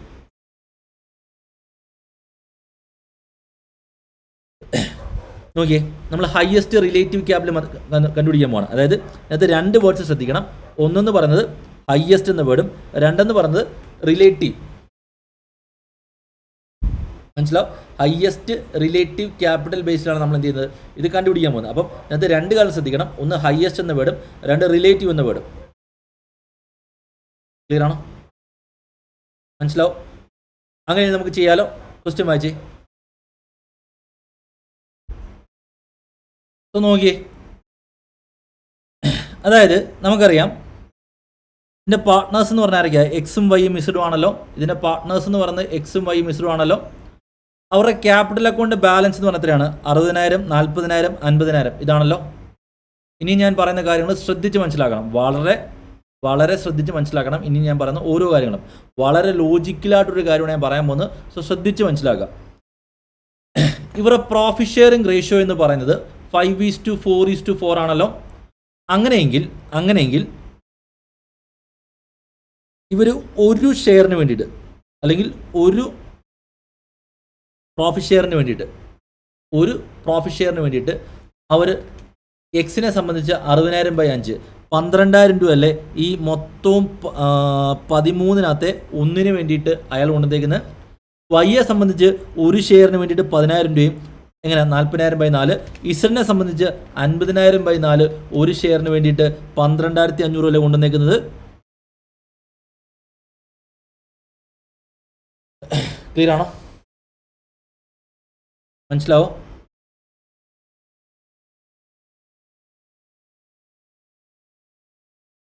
ഓക്കെ ആണോ?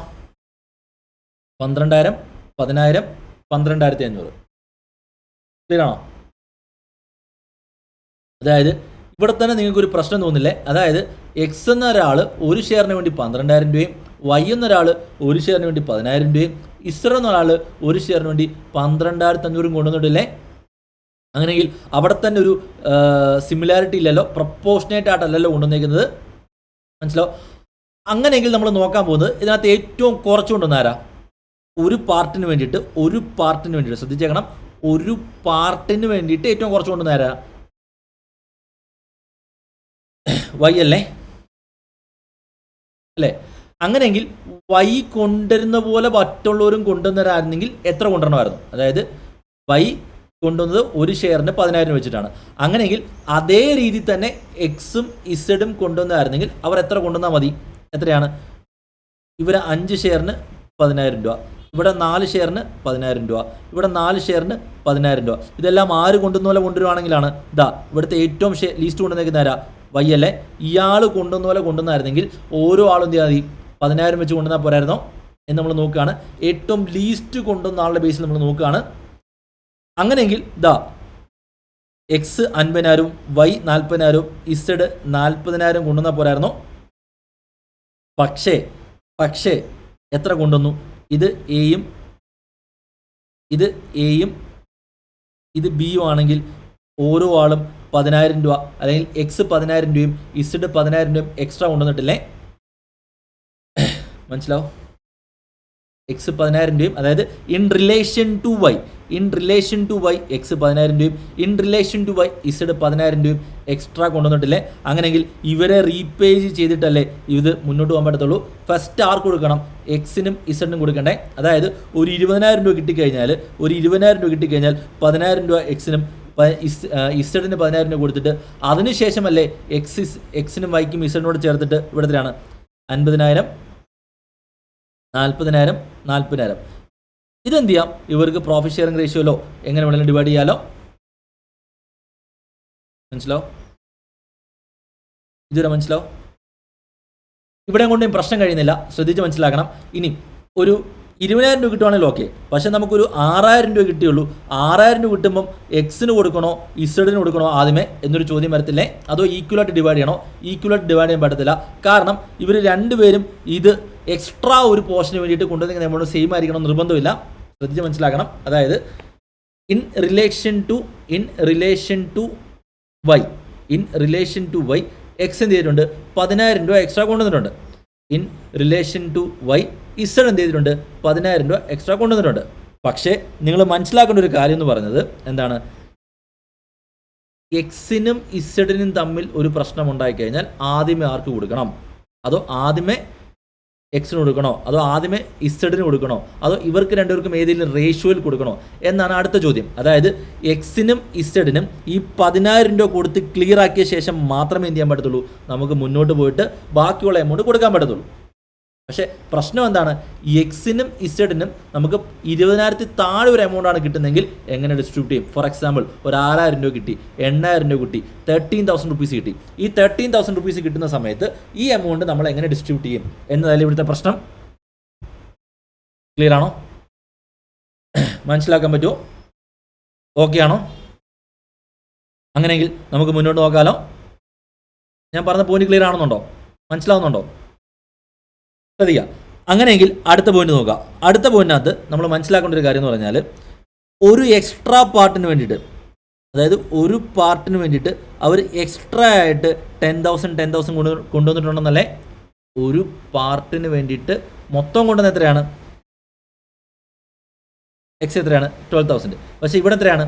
ഒരു പാർട്ടല്ല മൊത്തത്തിന് വേണ്ടിയിട്ട് ടോട്ടലി ഇയാൾ 10,000 രൂപയും ഇയാൾ 10,000 രൂപയും എക്സ്ട്രാ ആയിട്ട് കൊണ്ടുവന്നിട്ടുണ്ടെന്നല്ലേ? അങ്ങനെയെങ്കിൽ ഒരു പാർട്ടിന് വേണ്ടിയിട്ട് എക്സ്ട്രാ ആയിട്ട് എത്ര കൊണ്ടുവന്ന് നോക്കാമല്ലോ. മനസ്സിലാവും? ഒരു പാർട്ടിന് വേണ്ടിയിട്ട് എത്ര എക്സ്ട്രാ കൊണ്ടുവന്നു? 5 അല്ലേ? 4 അല്ലേ? അല്ലേ? 10,000/5 എത്രയാണ്? 2,000 രൂപ. 10,000/4 എത്രയാണ്? 2,500 രൂപ. അങ്ങനെയെങ്കിൽ ഒരു പാർട്ടിന് വേണ്ടിയിട്ട് എക്സ് എന്ന ആൾ 2,000 രൂപ എക്സ്ട്രാ ആയിട്ടും ഒരു പാർട്ടിന് വേണ്ടിയിട്ട് ഇസഡ് എന്ന ആൾ 2,500 രൂപ എക്സ്ട്രാ ആയിട്ടും കൊണ്ടുവന്നിട്ടില്ലേ? ക്ലിയർ ആണോ? മനസ്സിലാവും? അങ്ങനെയെങ്കിൽ ഇവർ രണ്ടുപേരും ഈക്വലായിട്ടല്ലോ കൊണ്ടുവന്നേക്കുന്നത്. അങ്ങനെയെങ്കിൽ അടുത്ത് നമ്മൾ നോക്കുന്നത് ഏറ്റവും കുറച്ച് കൊണ്ടുവന്നേക്കുന്ന ആരാ? എക്സ് അല്ലേ? അങ്ങനെയെങ്കിൽ എക്സിനെ പോലെ കൊണ്ടുവരാനായിരുന്നെങ്കിൽ എത്ര കൊണ്ടുവരണമായിരുന്നു? 2,000 × 5, 2,000 × 4. അതായത് ഇയാൾ എത്ര കൊണ്ടുവന്നാൽ മതിയായിരുന്നു? 10,000 രൂപ കൊണ്ടുവന്ന് ഇയാൾ എത്രയാണ്? 8,000 രൂപ. പക്ഷേ ഇയാൾ എത്ര കൊണ്ടുവന്നു? നോക്കിയേ, ഇതാ ഇവിടെ 10,000 രൂപയും ഇവിടെ 10,000 രൂപയും ഇവിടെ 10,000 രൂപയും ഇവിടെ 10,000 രൂപയും. ഇയാൾ എക്സ്ട്രാ ആയിട്ട് ഒന്നും കൊണ്ടുവന്നിട്ടില്ലല്ലോ. പക്ഷേ സെക്കൻഡ് കേസ് കൊടുക്കുകയെ ഇവിടെ 10,000 രൂപയും ഇവിടെ 8,000 രൂപയും. അതായത് അതിൻ്റെ അർത്ഥം ഇയാൾ 2,000 രൂപ എക്സ്ട്രാ കൊണ്ടുവന്നിട്ടുണ്ടെന്നല്ലേ? ക്ലിയർ ആണോ? മനസ്സിലാവും? അതിൻ്റെ അർത്ഥം എന്താ? അതായത് നമുക്ക് എത്ര രൂപ കിട്ടിയാലും ഫസ്റ്റ് 2,000 രൂപ വരെ ആർക്ക് മാത്രം കൊടുക്കണം? ഫസ്റ്റ് 2,000 രൂപ വരെ ആർക്ക് മാത്രം കൊടുക്കണം? ഇസഡിന് മാത്രം കൊടുക്കണം എന്നല്ലേ? അല്ലേ? അതായത് 3 ആൾക്കാരുണ്ട്, എക്സ് വൈ ഇസഡ് അല്ലേ? അതിൽ ഇസഡിന് ആദ്യമേ 2,000 രൂപ കൊടുക്കണം അല്ലേ? അങ്ങനല്ലേ? പിന്നെ എന്ത് ചെയ്യണം? 2,000 കൊടുത്തു കഴിഞ്ഞാൽ മൊത്തം എത്ര ഉണ്ടായിരുന്നു? ഇവിടെ 10,000 രൂപയും ഇവിടെ 10,000 രൂപേൻ്റെ എക്സ്ട്രാ. അതിൽ 2,000 രൂപ ആദ്യം കൊടുക്കണം. ബാക്കി എത്ര ഉണ്ട്? 8,000 രൂപയും 10,000 രൂപയില്ലേ? അല്ലേ? ഇത് ആദ്യമേ കൊടുക്കണം. മൊത്തം എത്ര കൊടുക്കാനുള്ളത്? 60, 40, 50 അല്ലേ?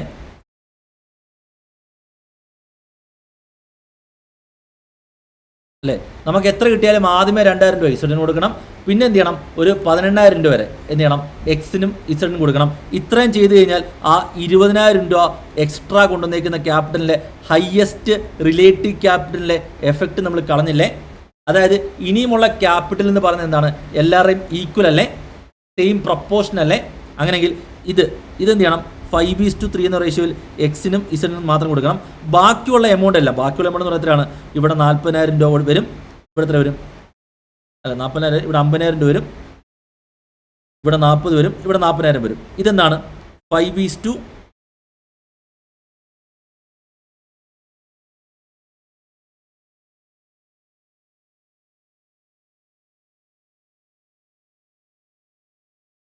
അല്ല 5:4 ആണ്. ഇതെന്താണ്? 5:4:4 എന്ന റേഷ്യോയിൽ ഇവർ 3 ഡിവൈഡ് ചെയ്തെടുക്കണ്ടേ? ഇതല്ലേ ഉത്തരം. എക്സും വൈയും ഇസഡും തമ്മിൽ എടുക്കുകയാണെങ്കിൽ ഇവിടെ 2,000 രൂപ ആദ്യം എന്ത് ചെയ്യണം? ഇസഡിന് കൊടുക്കണം. പിന്നെ ബാക്കി 18,000 രൂപ എന്ത് ചെയ്യണം? എക്സിനും ഇസഡിനും 5:4 എന്ന റേഷ്യോ കൊടുക്കണം. ബാക്കിയുള്ള എമൗണ്ട് എന്ത് ചെയ്യണം? 50,000, 40,000, 40,000 വരെയുള്ള എമൗണ്ട് ചെയ്യണം 5:4:4 എന്ന റേഷ്യോ കൊടുക്കണം. ഇത് എങ്ങനെ കൊടുക്കണം തീരുമാനിക്കാൻ വേണ്ടിയിട്ടല്ലേ നമ്മൾ ഹയസ്റ്റ് റിലേറ്റീവ് ക്യാപിറ്റൽ കണ്ടുപിടിച്ചത്? അതായത് നമ്മൾ കണ്ടുപിടിച്ചത് എന്താ? Highest relative in relation to X എത്രയുണ്ട്? 2,000 രൂപ എക്സ്ട്രാ ഇല്ലേ? അല്ലേ? ഇൻ റിലേഷൻ ടു വൈ എക്സിനും ഇസഡിനും 10,000 രൂപ എക്സ്ട്രാ ഇല്ലേ? അതിൽ തന്നെ എന്താണ്? ഇസഡിനെ സംബന്ധിച്ച് എക്സിനേക്കാളും 2,000 രൂപ എക്സ്ട്രാ ആണുള്ളത്. അത് നമ്മൾ ആദ്യമേ കൊടുത്തു. ക്ലിയർ ആണോ? മനസ്സിലായില്ലെങ്കിൽ ഒന്നുകൂടെ വീഡിയോ കണ്ടു നോക്കുക. നമ്മൾ റിവിഷനാണ്, നമ്മൾ ഡീറ്റെയിൽ ആയിട്ട് എന്ത് ചെയ്യുന്നുണ്ട്? നമ്മൾ ക്ലാസ്സിൽ പറയുന്നുണ്ട്. ആ ക്ലാസ്സിൻ്റെ വീഡിയോ കാണാൻ നിങ്ങൾക്ക് മനസ്സിലാവും. കാണാത്തവർ എന്ത് ചെയ്യുക? ആ വീഡിയോ കണ്ടു നോക്കുക. അത് മനസ്സിലാകും നിങ്ങൾക്ക്. ക്ലിയർ ആണോ? മനസ്സിലാക്കാലോ? അങ്ങനെയെങ്കിൽ നമുക്ക് ഡിസ്ട്രിബ്യൂഷൻ സ്റ്റാർട്ട് ചെയ്യാലോ? 16 മാർക്കിൻ്റെ ക്വസ്റ്റ്യൻ ആണ്. ചോദിച്ചാൽ മുഴുവൻ മാർക്കും സ്കോർ ചെയ്യാൻ പറ്റേണ്ടതാണ്.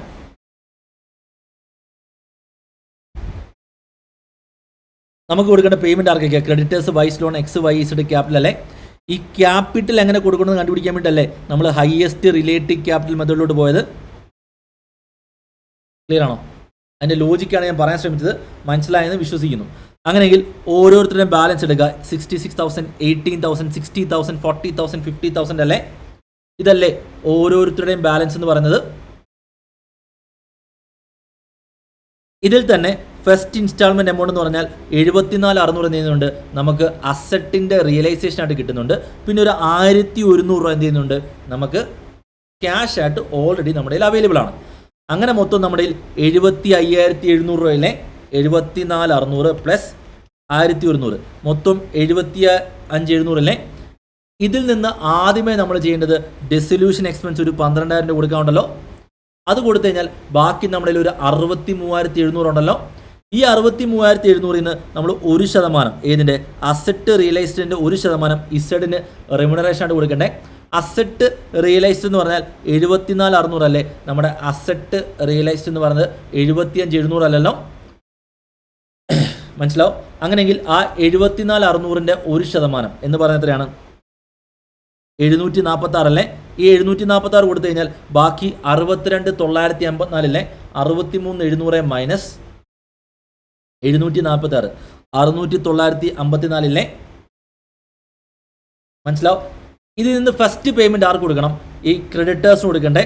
ക്രെഡിറ്റേഴ്സിന് മൊത്തം 66,000 രൂപ കൊടുക്കണമെന്ന് പറഞ്ഞിട്ടുണ്ട്. പക്ഷെ നമുക്ക് എത്ര കൊടുത്താൽ മതി? 63,600 കൊടുത്താൽ പോരെ? ഒന്നിൽ എന്ത് ചെയ്യാം? നിങ്ങൾ ടെക്സ്റ്റ് ബുക്കിൽ രീതി ചെയ്യാം, അല്ലെങ്കിൽ എന്ത് ചെയ്യാം? ഇവിടെ 63,600 എടുത്ത് തന്നെ ചെയ്യാം, കുഴപ്പമൊന്നുമില്ല. ക്ലിയർ ആണോ? അങ്ങനെയെങ്കിൽ 63,600 മൈനസ് 62,594 എത്രയാണ്? 63,600 അല്ലേ? അതെ. 63,600 മൈനസ് 62,594 1,006 രൂപ അല്ലേ? അല്ലേ? ഇത് 0 ആയില്ലേ? ഇങ്ങനെയല്ലേ നമ്മൾ ഫസ്റ്റ് ഇൻസ്റ്റാൾമെൻറ്റ് കൊടുക്കേണ്ടത്? മനസ്സിലാവും? ക്ലിയർ ആണോ? ഇനി സെക്കൻഡ് ഇൻസ്റ്റാൾമെൻറ്റ് നോക്കുക. സെക്കൻഡ് ഇൻസ്റ്റാൾമെൻറ്റ് നമുക്ക് കിട്ടിയേക്കുന്നത് 69,301 അല്ലേ? ഈ 69,301 നമുക്ക് 1% മാർക്കുള്ളതാണ്. ഇസഡിൻ്റെ റെമ്യൂണറേഷൻ അല്ലേ 693 കൊടുക്കണ്ടേ. ബാക്കി നമ്മുടെ 68,608 കാണത്തില്ലേ. ഈ 68,608 നമ്മൾ ബാക്കി ഇനിയും ക്രെഡിറ്റേഴ്സിന് എത്ര കൊടുക്കാനുണ്ട്? 63,600 മൈനസ് 954 എത്രയാണ്? സോറി തെറ്റിപ്പോയി, 646 ഉള്ളൂ അല്ലേ. 646 ക്ലറിക്കൽ എറർ പറ്റിയാണ് 646. അതായത് ക്രെഡിറ്റേഴ്സ് നമുക്ക് ഇനിയും 646 കൊടുക്കാനുള്ളൂ. നമ്മൾ 18,000 എന്ത് ചെയ്യുന്നുണ്ട്? ഇതാ ഇവിടെ കൊടുക്കാനുണ്ട്. ഇവിടെ 60, 40, 50. 60,000, 40,000, 50,000. നിങ്ങൾ എഴുതുമ്പോൾ ഇങ്ങനെ തന്നെ എഴുതാൻ നോക്കണേ, എങ്കിലേ നിങ്ങൾക്ക് മനസ്സിലാവത്തുള്ളൂ പെട്ടെന്ന്. അതായത് 646 രൂപ ആദ്യമേ നമ്മൾ ആർക്ക് കൊടുക്കണം? 646 രൂപ നമ്മൾ ക്രെഡിറ്റേഴ്സിന് കൊടുക്കണ്ടേ. ബാക്കി നമ്മളിൽ എത്രയുണ്ട്? ഇത് എഴുതണമെന്ന് നിർബന്ധമില്ല. ബാക്കി നമ്മളിൽ എത്രയുണ്ട്? 67,962 അല്ലേ. ഇതിൽ നമ്മൾ 18,000 രൂപ നമ്മൾ ലോൺ കൊടുക്കണ്ടേ.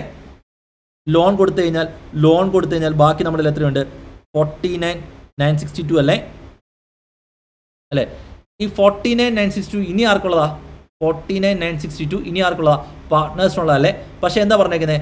അവർക്ക് ഡിസ്ട്രിബ്യൂട്ട് ചെയ്യുന്ന എമൗണ്ട് ഏതാണോ അതിൻ്റെ 10%. അതായത് ഡിസ്ട്രിബ്യൂട്ട് ചെയ്യുന്ന എമൗണ്ട് എന്ന് പറഞ്ഞാൽ ഇതല്ലേ. ഇത് 100 ആണെങ്കിൽ ഇതിൻ്റെ 10% ഇയാൾക്ക് റെമ്യൂണറേഷനായിട്ട് കൊടുക്കണമെന്നല്ലേ. ഡിസ്ട്രിബ്യൂട്ട് ചെയ്യുന്ന എമൗണ്ടിൻ്റെ 10%. ഡിസ്ട്രിബ്യൂട്ട് ചെയ്യാനുള്ള എമൗണ്ടിൻ്റെ അല്ല, ഡിസ്ട്രിബ്യൂട്ട് ചെയ്ത എമൗണ്ടിൻ്റെ 10%. വ്യത്യാസം മനസ്സിലാക്കണം. അങ്ങനെയെങ്കിൽ ഇത് 100 ആണെങ്കിൽ ഇത് 10 അല്ലേ. അങ്ങനെയെങ്കിൽ ഇത് 110 അല്ലേ അല്ലേ. അങ്ങനെയെങ്കിൽ കണ്ടുപിടിക്കാമല്ലോ. എങ്ങനെ കണ്ടുപിടിക്കും? 49,962 ഇൻറ്റു 10 ഡിവൈഡ് ബൈ 110 അല്ലേ. 49,962 ഇൻറ്റു 10 ഡിവൈഡ് ബൈ 110 എത്രയാണ്? 4542 നമുക്ക് കിട്ടത്തില്ലേ. ഈ 4542 കിട്ടിയിരിക്കുന്നത് മനസ്സിലായോ? എങ്ങനെയാണ്? 49,962 ഇൻറ്റു 10 ഡിവൈഡ് ബൈ 110 ആണ്. ആ 10ഉം 110ഉം ഒക്കെ എടുത്ത് മനസ്സിലായോ? അതായത് ഡിസ്ട്രിബ്യൂട്ട് ചെയ്ത എമൗണ്ടിൻ്റെ 10%. അപ്പോൾ ഡിസ്ട്രിബ്യൂട്ട് ചെയ്യുന്ന മുമ്പുള്ള എമൗണ്ട് എത്ര ആയിരിക്കണം? 110 ആയിരിക്കണ്ടേ. 110ൽ നിന്ന് 10 കുറച്ചാലല്ലേ 100 കിട്ടത്തുള്ളൂ. അങ്ങനെയെങ്കിൽ 49,962 മൈനസ് 4542 എത്ര കിട്ടും? 45,420 കിട്ടത്തില്ലേ.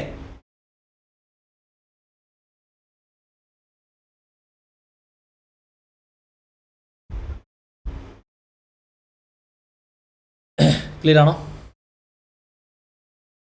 മനസ്സിലാവോ?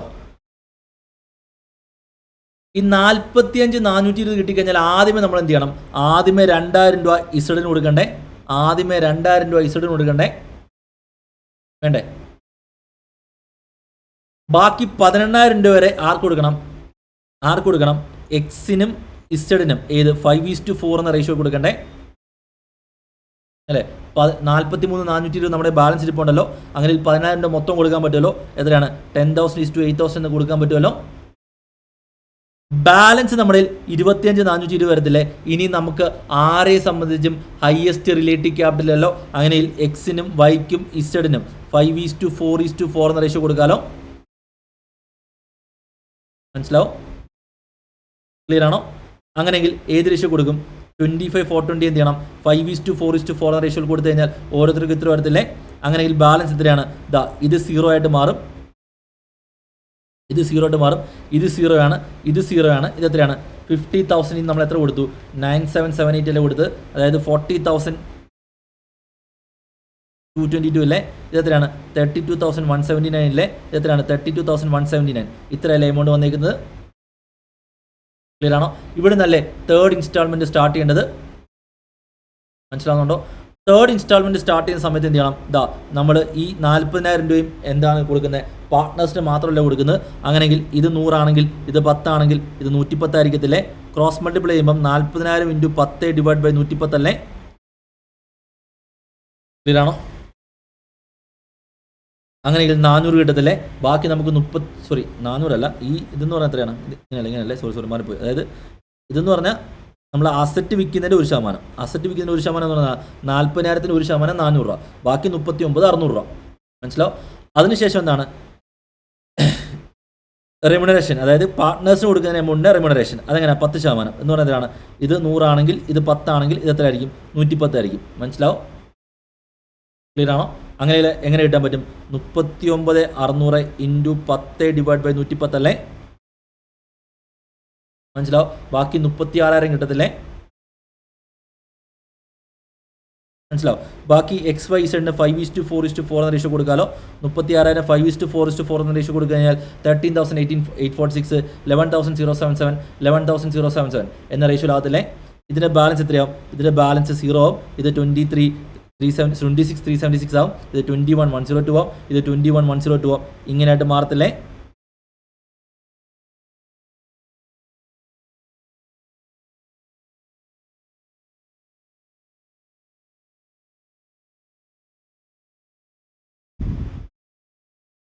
അടുത്ത് 4th ഇൻസ്റ്റാൾമെൻറ്റ് നോക്കിയേ.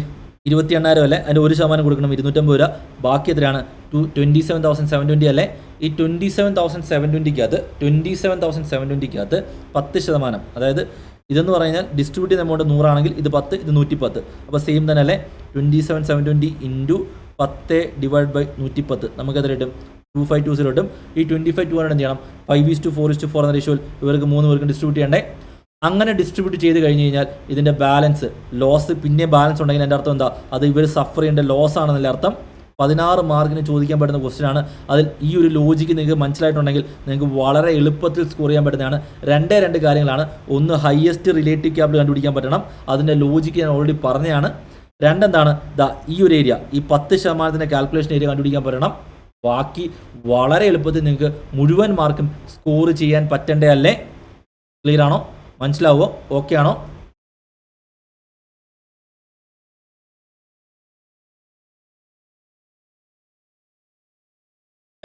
ഓക്കെ അല്ലേ?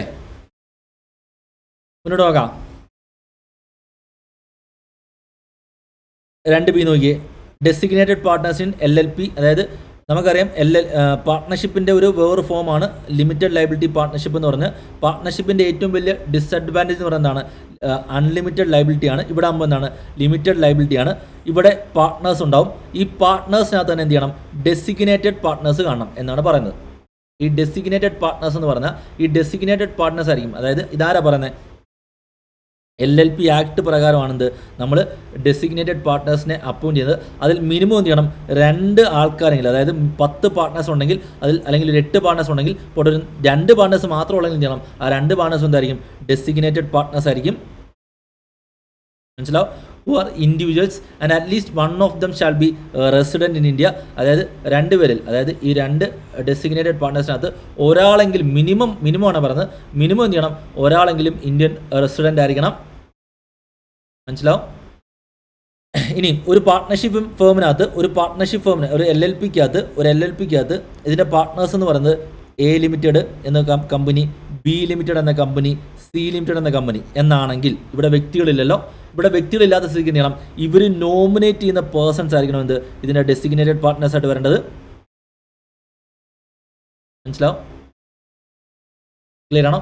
ഈ ഡെസിഗ്നേറ്റഡ് പാർട്ട്നേഴ്സ് എന്ത് ചെയ്യും? ഇവരുടെ നോമിനീസ് ആയിട്ട് ഈ ഡെസിഗ്നേറ്റഡ് പാർട്ട്നേഴ്സ് എന്ന കപ്പാസിറ്റിയിൽ ആക്ട് ചെയ്യും. അടുത്ത ചോദ്യം, ഈ ഡെസിഗ്നേറ്റഡ് പാർട്ട്നേഴ്സ് ആയി കഴിഞ്ഞാൽ എന്താണ് പ്രത്യേകത? ഈ ഡെസിഗ്നേറ്റഡ് പാർട്ട്നേഴ്സ് ആയ പ്രത്യേകത എന്താണെന്ന് വെച്ചാൽ ഇവർക്കാണ് കംപ്ലീറ്റ് റെസ്പോൺസിബിലിറ്റി എന്ന് പറയുന്നത്.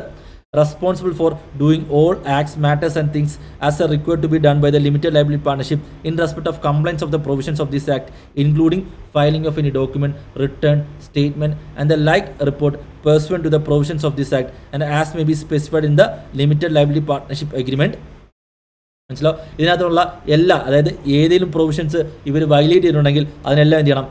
ഇവർക്ക് പെനാൽറ്റി അടയ്ക്കേണ്ടി വരും. ക്ലിയർ ആണോ? മനസ്സിലാവോ?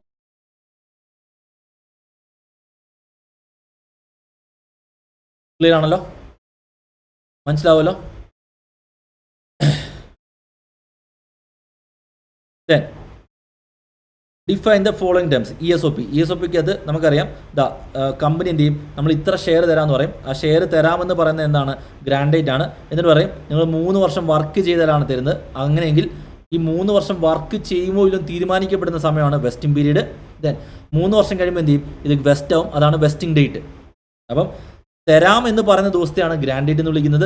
ഇത് വെസ്റ്റ് ആകുമോ ഇല്ലയോ എന്ന്, വെസ്റ്റ് എന്ന് പറഞ്ഞാൽ അവകാശപ്പെടുമല്ലോ എന്ന് തീരുമാനിക്കപ്പെടുന്ന സമയമാണ് വെസ്റ്റിംഗ് പീരീഡ് എന്ന് വിളിക്കുന്നത്. മനസ്സിലാവും? തരാമെന്ന് പറയുന്ന സമയമാണ് ഗ്രാൻഡേറ്റ്.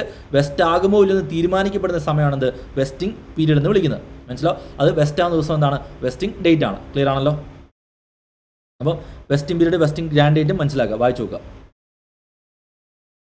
അടുത്ത 3ാമത്തെ ക്വസ്റ്റ്യൻ നോക്കിയേ. ഇന്നത്തെ ഷോർട്ട് നോട്ട്സ് ഇമ്പോർട്ടൻ്റ് ആണ്, പരീക്ഷയ്ക്ക് ചോദിക്കാൻ സാധ്യതയുള്ളതാണ്, ചോദിച്ചാൽ നിങ്ങൾക്ക് ചെയ്യാൻ പറ്റേണ്ടതാണ്. അടുത്ത് മൂന്നാമത്തെ ക്വസ്റ്റ്യൻ വായിച്ചു നോക്കി.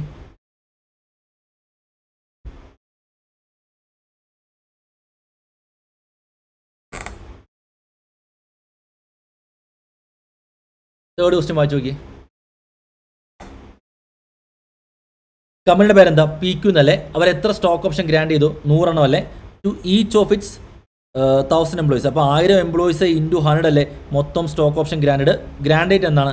1/4/2018 അല്ലേ. അല്ലേ. കണ്ടീഷൻ എന്താണ്? 2 വർഷം. 2 വർഷം എന്ന് പറയുന്നതാണ് വെസ്റ്റിംഗ് പീരീഡ് 2 വർഷം അല്ലേ.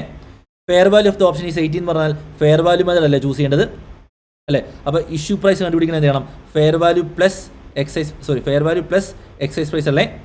അപ്പം ഫെയർ വാല്യൂ എത്രയാണ്? 18ഉം എക്സൈസ് പ്രൈസ് എത്രയാണ്? 15ഉം അല്ലേ. 18 + 55 എത്രയാണ്? 73 അല്ലേ ഇതിൻ്റെ ഇഷ്യൂ പ്രൈസ് എന്ന് പറയുന്നത് അല്ലേ. ഇതിൻ്റെ അർത്ഥം എന്താ? അതായത് നമ്മൾ ഒരു ഷെയർ കൊടുക്കുന്നത് 73 രൂപയ്ക്കാണ്. അതിൽ 55 രൂപ ഒരു ക്യാഷ് ആയിട്ടും 18 രൂപ നമുക്ക് സർവീസായിട്ടും അല്ലെങ്കിൽ ജോലിയായിട്ടും ചെയ്തു തരുന്നുണ്ടെന്നല്ലേ നമ്മൾ പഠിച്ചിട്ടുള്ളതല്ലേ അല്ലേ. നമുക്കറിയാവുന്ന കാര്യങ്ങളല്ലേ. ക്ലിയർ ആണോ? മനസ്സിലാക്കാലോ.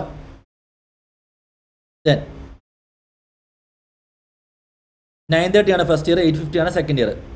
സെക്കൻഡ് ഇയർ അപ്പം എന്തു 880 ആണ് ആക്ച്വലി വെസ്റ്റ് ആയത്. അങ്ങനെയെങ്കിൽ നമുക്ക് സെക്കൻഡ് ഇയറിലെ ഈ 850യുടെ എക്സ്പെക്ടേഷൻ വേണ്ടല്ലോ, ആക്ച്വൽ ഫിയർ. ഫസ്റ്റ് ഇയറിൽ നമുക്ക് എന്ത് ചെയ്യണം? എക്സ്പെക്ടേഷൻ വേണം. സെക്കൻഡ് ഇയർ നമുക്ക് എക്സ്പെക്ടേഷൻ്റെ ആവശ്യമില്ലല്ലോ അല്ലേ. നമ്മളോട് ആവശ്യപ്പെട്ടേക്കുന്നത് ESOP കോസ്റ്റ് ബി അമോർട്ടൈസേഷൻ കണ്ടുപിടിക്കാനാ. എങ്ങനെ കണ്ടുപിടിക്കാം? നമുക്ക് വളരെ എളുപ്പത്തിൽ ചെയ്യാവുന്ന കാര്യമുള്ളൂ. 2 വർഷമാണ് ഫസ്റ്റ് ഇയർ സെക്കൻഡ് ഇയർ അല്ലേ. നമ്പർ ഓഫ് ഓപ്ഷൻസ് എത്രയാണ്? നമ്പർ ഓഫ് ഓപ്ഷൻസ് എന്ന് പറയുന്നത് ഫസ്റ്റ് ഇയറിൽ എത്രയാണ്? നമ്മൾ 930 ഓപ്ഷൻസ് അല്ലേ. 930 എന്ന് പറഞ്ഞാൽ ഓരോ വാക്കും 1000 വെച്ചിട്ടല്ലേ. അങ്ങനെയെങ്കിൽ 930 × 1000 എത്രയാണ്? 93,000 അല്ലേ ഫസ്റ്റ് ഇയറിൽ വരുന്നത്. സെക്കൻഡ് ഇയറിൽ എത്രയാണ്? സെക്കൻഡ് ഇയർ എന്ന് പറയുന്നത് 850 എക്സ്പെക്ട് ചെയ്യുന്നു, പക്ഷേ ആക്ച്വലി 880. നമുക്ക് ഏത് മതി? 880 പോരെ. ആക്ച്വൽ ഫിഗർ എടുത്താൽ പോരെ. അങ്ങനെയെങ്കിൽ 880 × 1000 അല്ലേ. എത്രയാണ്?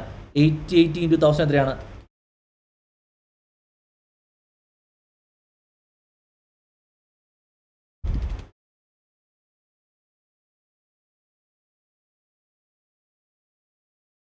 അല്ല, ഇൻറ്റു 100 അല്ലേ. 100 പെർ അല്ലേ. 880 × 100 എത്രയാണ്? 880 × 100 എത്രയാണ്? 88,000 അല്ലേ അല്ലേ. അടുത്ത എന്താ നമ്മൾ നോക്കണ്ടേ?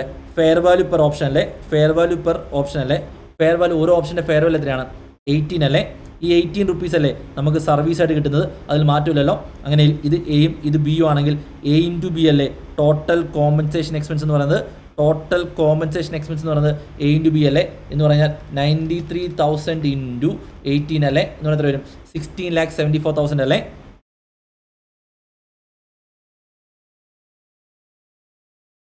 അല്ലേ. ഇത് എത്രയാണ്? 88,000 × 18 അല്ലേ. എത്രയാണ്? 15,84,000 അല്ലേ. ക്ലിയറാണോ? മനസ്സിലാവും? ഓക്കെ ആണോ?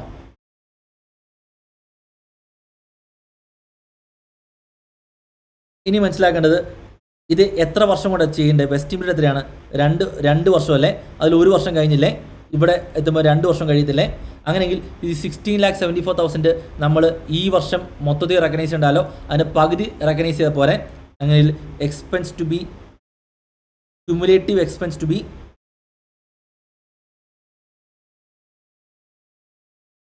റെക്കഗ്നൈസ് എന്ന് പറഞ്ഞാൽ ഇത് സിയും ഇത് ഡിയും ആണെങ്കിൽ C × D അല്ലേ എന്ന് പറഞ്ഞാൽ എത്രയാണ്? 16,74,000 / 2 അല്ലേ. എത്രയാണ്? 8,37,000 അല്ലേ. ലെസ് ഓൾറെഡി റെക്കഗ്നൈസ്ഡ് ഇതുവരെ നമ്മൾ 0 അല്ലേ. അങ്ങനെയെങ്കിൽ കറണ്ട് ഇയർ എക്സ്പെൻസ് ആയിട്ട് കാണിക്കേണ്ടത് 8,37,000 അല്ലേ. നമ്മൾ പഠിച്ചേക്കുന്നത് ഇങ്ങനൊരു വർക്കിംഗ് നോട്ട് വെച്ച് ചെയ്യാനല്ലേ നമ്മൾ പഠിച്ചേക്കുന്നത് അല്ലേ.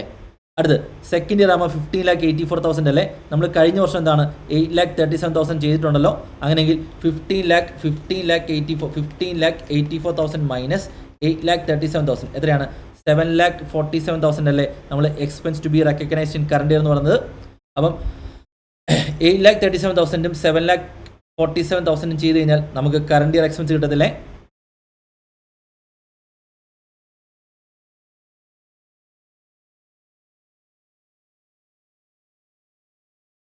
ഓക്കെ ആണോ?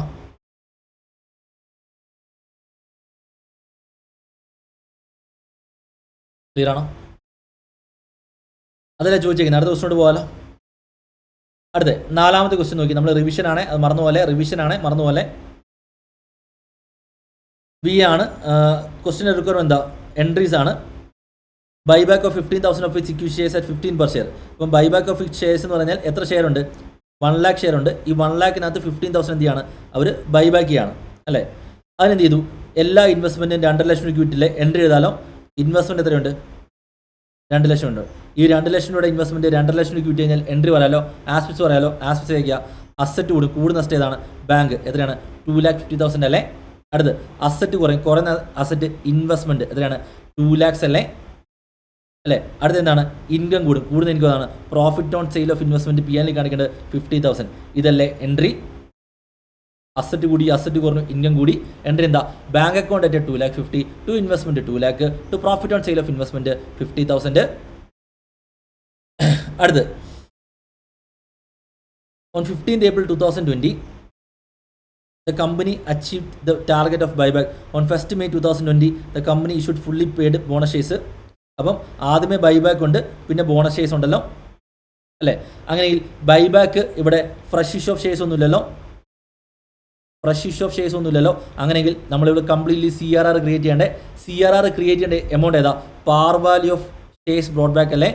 പാർ വാല്യൂ ഓഫ് ഷെയർസ് ബ്രോഡ് ബാക്കിനല്ലേ നമ്മൾ CRR ക്രിയേറ്റ് ചെയ്യേണ്ടേ? അങ്ങനെ എൻട്രി പറഞ്ഞേ, ആസ്പെക്ട്സ് പറഞ്ഞേ. ആദ്യമേ ബൈബാക്ക് ആണെങ്കിൽ ലൈബിലിറ്റി കുറയ്ക്കണ്ടേ. ലൈബിലിറ്റി കുറയ്ക്കേണ്ട എമൗണ്ട് എത്രയാണ്? 15,000 into 10 അല്ലേ?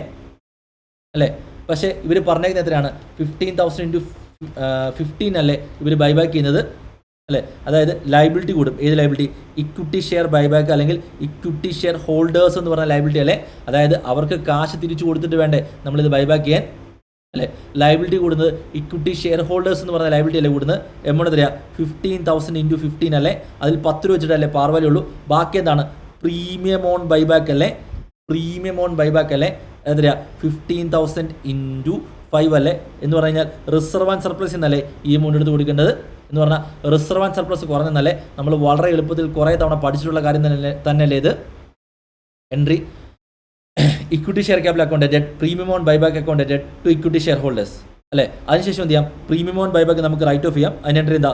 Securities premium account debt to premium on buyback എന്നല്ലേ? അതിൻ്റെ നെറ്റ് എൻട്രി അല്ലേ ഇവർ ഡയറക്റ്റ് സെക്യൂരിറ്റീസ് പ്രീമിയത്തിൽ കാണിച്ചേക്കുന്നത്? മനസ്സിലാവും. അതിനുശേഷം നമുക്ക് ഇക്വിറ്റി ഷെയർ ഹോൾഡേഴ്സിന് കാശ് കൊടുക്കാമല്ലോ. എൻട്രി എന്താ? ലൈബിലിറ്റി കുറഞ്ഞു, അസറ്റ് കുറഞ്ഞു അല്ലേ? Equity share holders account to bank എന്നല്ലേ? അല്ലെങ്കിൽ equity share buyback account to bank എന്നല്ലേ? രണ്ടും സെയിം മീനിങ് അല്ലേ? 2,25,000. ഇവിടെ അടുത്തൊരു കാര്യം ഇമ്പോർട്ടൻ്റ് ആണ് മനസ്സിലാക്കേണ്ടത്. ഇവിടെ ഫ്രഷ് ഇഷ്യൂ ഓഫ് ഷെയർസ് ഇല്ല. ഫ്രഷ് ഇഷ്യൂ ഓഫ് ഷെയർസ് ഇല്ലെങ്കിൽ ആരുടെ ഇൻട്രസ്റ്റിനെ അഫക്റ്റ് ചെയ്യും? ഡെറ്റ് ഫണ്ട് ഹോൾഡേഴ്സിൻ്റെ ഇൻട്രസ്റ്റിനെ അഫക്റ്റ് ചെയ്യും നമുക്കറിയാലോ. അങ്ങനെയെങ്കിൽ നമ്മൾ CRR ക്രിയേറ്റ് ചെയ്യേണ്ടേ. ഡെറ്റ് ഫണ്ട് ഹോൾഡേഴ്സിൻ്റെ ഇൻട്രസ്റ്റിനെ അഫക്റ്റ് ചെയ്യുന്നുണ്ടെങ്കിൽ നമ്മൾ CRR ക്രിയേറ്റ് ചെയ്യേണ്ടേ. പഠിച്ചിട്ടുള്ളതല്ലേ? എൻട്രി എന്താ? എവിടെ നിന്ന് എടുക്കാം? ജനറൽ റിസർവിൽ നിന്നും PL നിന്ന് എടുക്കാമല്ലോ അല്ലേ? നമുക്കത് എത്ര വേണ്ടേ? 1,50,000 രൂപ പോരെ? പാർ വാല്യൂ മാത്രം നമ്മൾ CRR ക്രിയേറ്റ് ചെയ്താൽ പോരെ? അതിൻ്റെയൊക്കെ കാരണം നമ്മൾ പഠിച്ചിട്ടുള്ളതല്ലേ? അങ്ങനെ എൻട്രി എന്താ? General reserve account at to CRR അല്ലേ? നമ്മൾ ഫസ്റ്റ് പ്രയോറിറ്റി എപ്പോഴും ഇതിനെ കൊടുക്കുന്നത് ജനറൽ റിസർവിനല്ലേ? റിസർവ് ആൻഡ് സർപ്ലസ് കുറഞ്ഞു, റിസർവ് ആൻഡ് സർപ്ലസ് കൂടി. ഇതിൻ്റെ ഒരു യൂസേജ് എന്ന് പറഞ്ഞാൽ നമുക്ക് ബോണസ് ഷെയർസ് ഇഷ്യൂ ചെയ്യാൻ വേണ്ടി മാത്രമല്ലേ ഈ ക്യാപിറ്റൽ റിഡംഷൻ റിസർവ് യൂസ് ചെയ്യാൻ പറ്റത്തുള്ളൂ. ക്ലിയർ ആണോ? അതിനുശേഷം അവരെന്താ പറയുന്നത്? ഈ CRR ഉപയോഗിച്ച് അവർ എന്ത് ചെയ്തു? ബോണസ് ഷെയർസ് ഇഷ്യൂ ചെയ്യുന്നല്ലേ? ബോണസ് ഷെയർസ് എത്ര ഇഷ്യൂ ചെയ്തേ?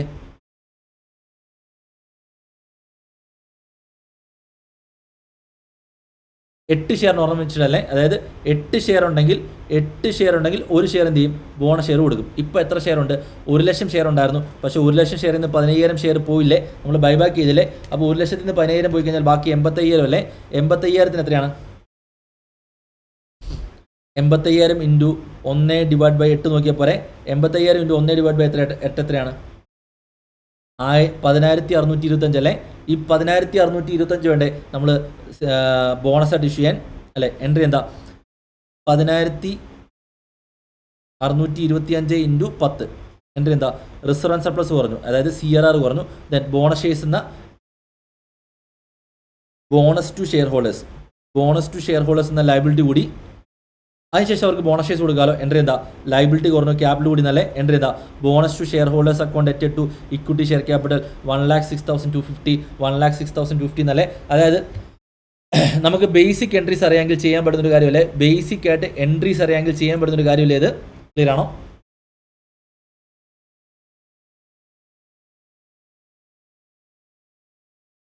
മനസ്സിലാക്കാലോ? ഓക്കെ ആണോ? ക്ലിയർ അല്ലേ? What do you mean by equity shares with differential rights? What do you mean by equity shares with differential rights എന്ന് പറയുന്ന അർത്ഥം എന്താ? അതായത് ഇപ്പം ഒരു 10,000 ഷെയർ ഉണ്ട്, അതിൽ 5,000 ഷെയർസിന് 5% ഡിവിഡൻറ്റ്, അടുത്തൊരു 3,000 ഷെയർസിന് 10% ഡിവിഡൻറ്റ്, അടുത്തൊരു 2,000 ഷെയർസിന് എത്രയാണ്?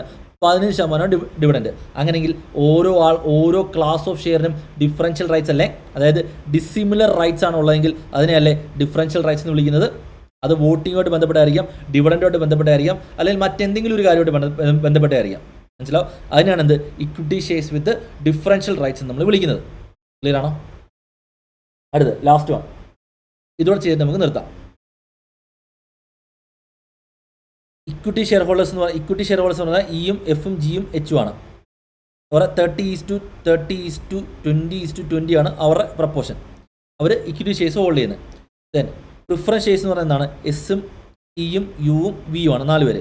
അവർ ഹോൾഡ് ചെയ്യുന്നത് 40:30:10:20 ആണ്. മനസ്സിലാവും? മൊത്തം പെയ്ഡ് ക്യാപിറ്റൽ 120 lakhs ആണ്. മനസ്സിലാവും?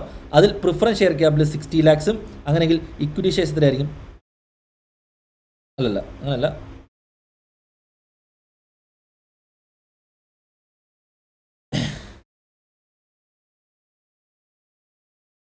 ഈ പെയ്ഡ് അപ്പ് ഇക്വിറ്റി ഷെയർ ക്യാപിറ്റലാണ് ഉദ്ദേശിക്കുന്നത്. പെയ്ഡ് അപ്പ് ഇക്വിറ്റി ഷെയർ ക്യാപിറ്റലാണ് ഉദ്ദേശിക്കുന്നത്.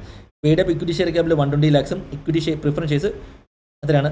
60 lakhs ആണ്. അതായത് ഇത് 2:1 എന്ന റേഷ്യോയിലല്ലേ ഇത് മെയിൻറ്റെയിൻ ചെയ്തിരിക്കുന്നത്. ഇക്വിറ്റി ഷെയർസ് 2ഉം പ്രിഫറൻസ് ഷെയർസ് 1ഉം.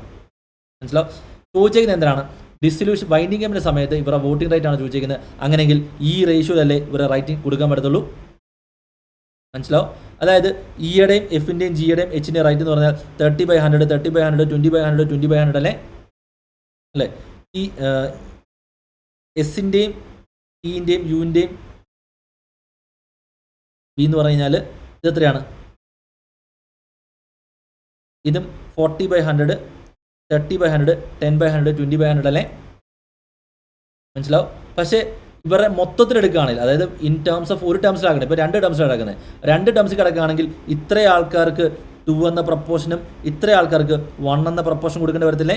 ഇത്ര ആൾക്കാർക്ക് 2 എന്ന പ്രപ്പോർഷനും ഇത്ര ആൾക്കാർക്ക് 1 എന്ന പ്രപ്പോർഷൻ കൊടുക്കേണ്ടി വരത്തില്ലേ? അതായത് 2:1 എന്ന റേഷ്യോയിൽ വീണ്ടും ഡിവൈഡ് ചെയ്യണ്ടേ? പഠിച്ചല്ലേ അല്ലേ? അങ്ങനെയെങ്കിൽ ഇതേ ഇൻറ്റു 2/3, ഇതേ ഇൻറ്റു 2/3, ഇതേ ഇൻറ്റു 2/3, ഇതേ ഇൻറ്റു 2/3, ഇതേ ഇൻറ്റു 1/3 1/3 1/3 1/3. ഇതിന് ശേഷം കിട്ടുന്ന എമൗണ്ട് അല്ലേ നമ്മളെ സംബന്ധിച്ച് ഈ ഇവർ തമ്മിലുള്ള പ്രപ്പോർഷൻ എന്ന് പറയുന്നത്. അതായത് 3/15. അതായത് ഇതിനെ നമ്മൾ എന്താണ് 30യുടെ ബേസിലാക്കാണ് എത്രയാണ്?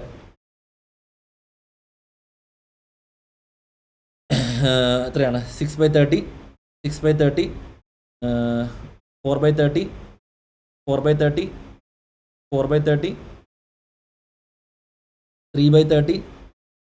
1/30 2/30. അങ്ങനെയെങ്കിൽ റേഷ്യോ എത്ര വരും?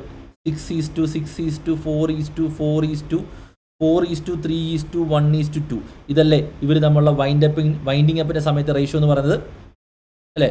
ഇതല്ലേ വൈൻഡിങ് അപ്പിൻ്റെ സമയത്തെ ഇവർ തമ്മിലുള്ള റേഷ്യോ. E:50:G:50:S::T::U::V എന്ന് പറയുന്ന റേഷ്യോ 6:4:4:4:3:1:2 എന്നല്ലേ? മനസ്സിലാവും? ഇത് കണ്ടുപിടിക്കാൻ വേണ്ടിയല്ലേ നമ്മളിതാ ഈ റേഷ്യോ എടുത്ത് മൾട്ടിപ്ലൈ ചെയ്തേക്കുന്നത്. ഇത് 2ഉം ഇത് 1ഉം അവരുടെ ക്യാപിറ്റൽ റേഷ്യോയിൽ കൊണ്ടുവന്നേക്കുന്ന മൊത്തം ക്യാപിറ്റൽ റേഷ്യോയിൽ 2 പേർക്കും പ്രപ്പോർഷനായിട്ട് ഡിവൈഡ് ചെയ്ത് കൊടുത്തേക്കുന്നത്. എളുപ്പമല്ലേ? നമ്മൾ കണ്ടിട്ടുള്ളതല്ലേ? പഠിച്ചിട്ടുള്ളതല്ലേ? ചെയ്യാലോ. ഇതെല്ലാം എന്ത് ചെയ്യണം? നിങ്ങൾ പേപ്പറും പേനയും എടുത്തിട്ട് പരീക്ഷയ്ക്ക് വന്നൊരു ക്വസ്റ്റ്യൻ പോലെ ചെയ്ത് നോക്കണേ. ഇത് പേനയും പേപ്പറും എടുത്തിട്ട് പരീക്ഷയ്ക്ക് വന്നൊരു ക്വസ്റ്റ്യൻ പോലെ ചെയ്ത് നോക്കിയാൽ മാത്രമേ നിങ്ങൾക്ക് പരീക്ഷയ്ക്ക് ഗുണമുണ്ടാകത്തുള്ളൂ. മാത്രമല്ല ഞാൻ വീണ്ടും പറയുന്നു, ഇതിൽ നിന്ന് പരീക്ഷയ്ക്ക് ഡയറക്റ്റ് ചോദിക്കാനുള്ള ചാൻസ് വളരെയധികം കൂടുതലാണ്. അതുകൊണ്ട് തന്നെ പരീക്ഷയ്ക്ക് ചോദിച്ചു കഴിഞ്ഞാൽ നിങ്ങൾക്ക് മുഴുവൻ മാർക്കും സ്കോർ ചെയ്യാൻ പറ്റണം. അത് കമ്പൽസറി ആണ്, നിർബന്ധമാണ്. ക്ലിയർ ആണോ? മനസ്സിലാക്കാലോ? നിർത്താം. ബാക്കി നമുക്ക് next video. Okay, thank you.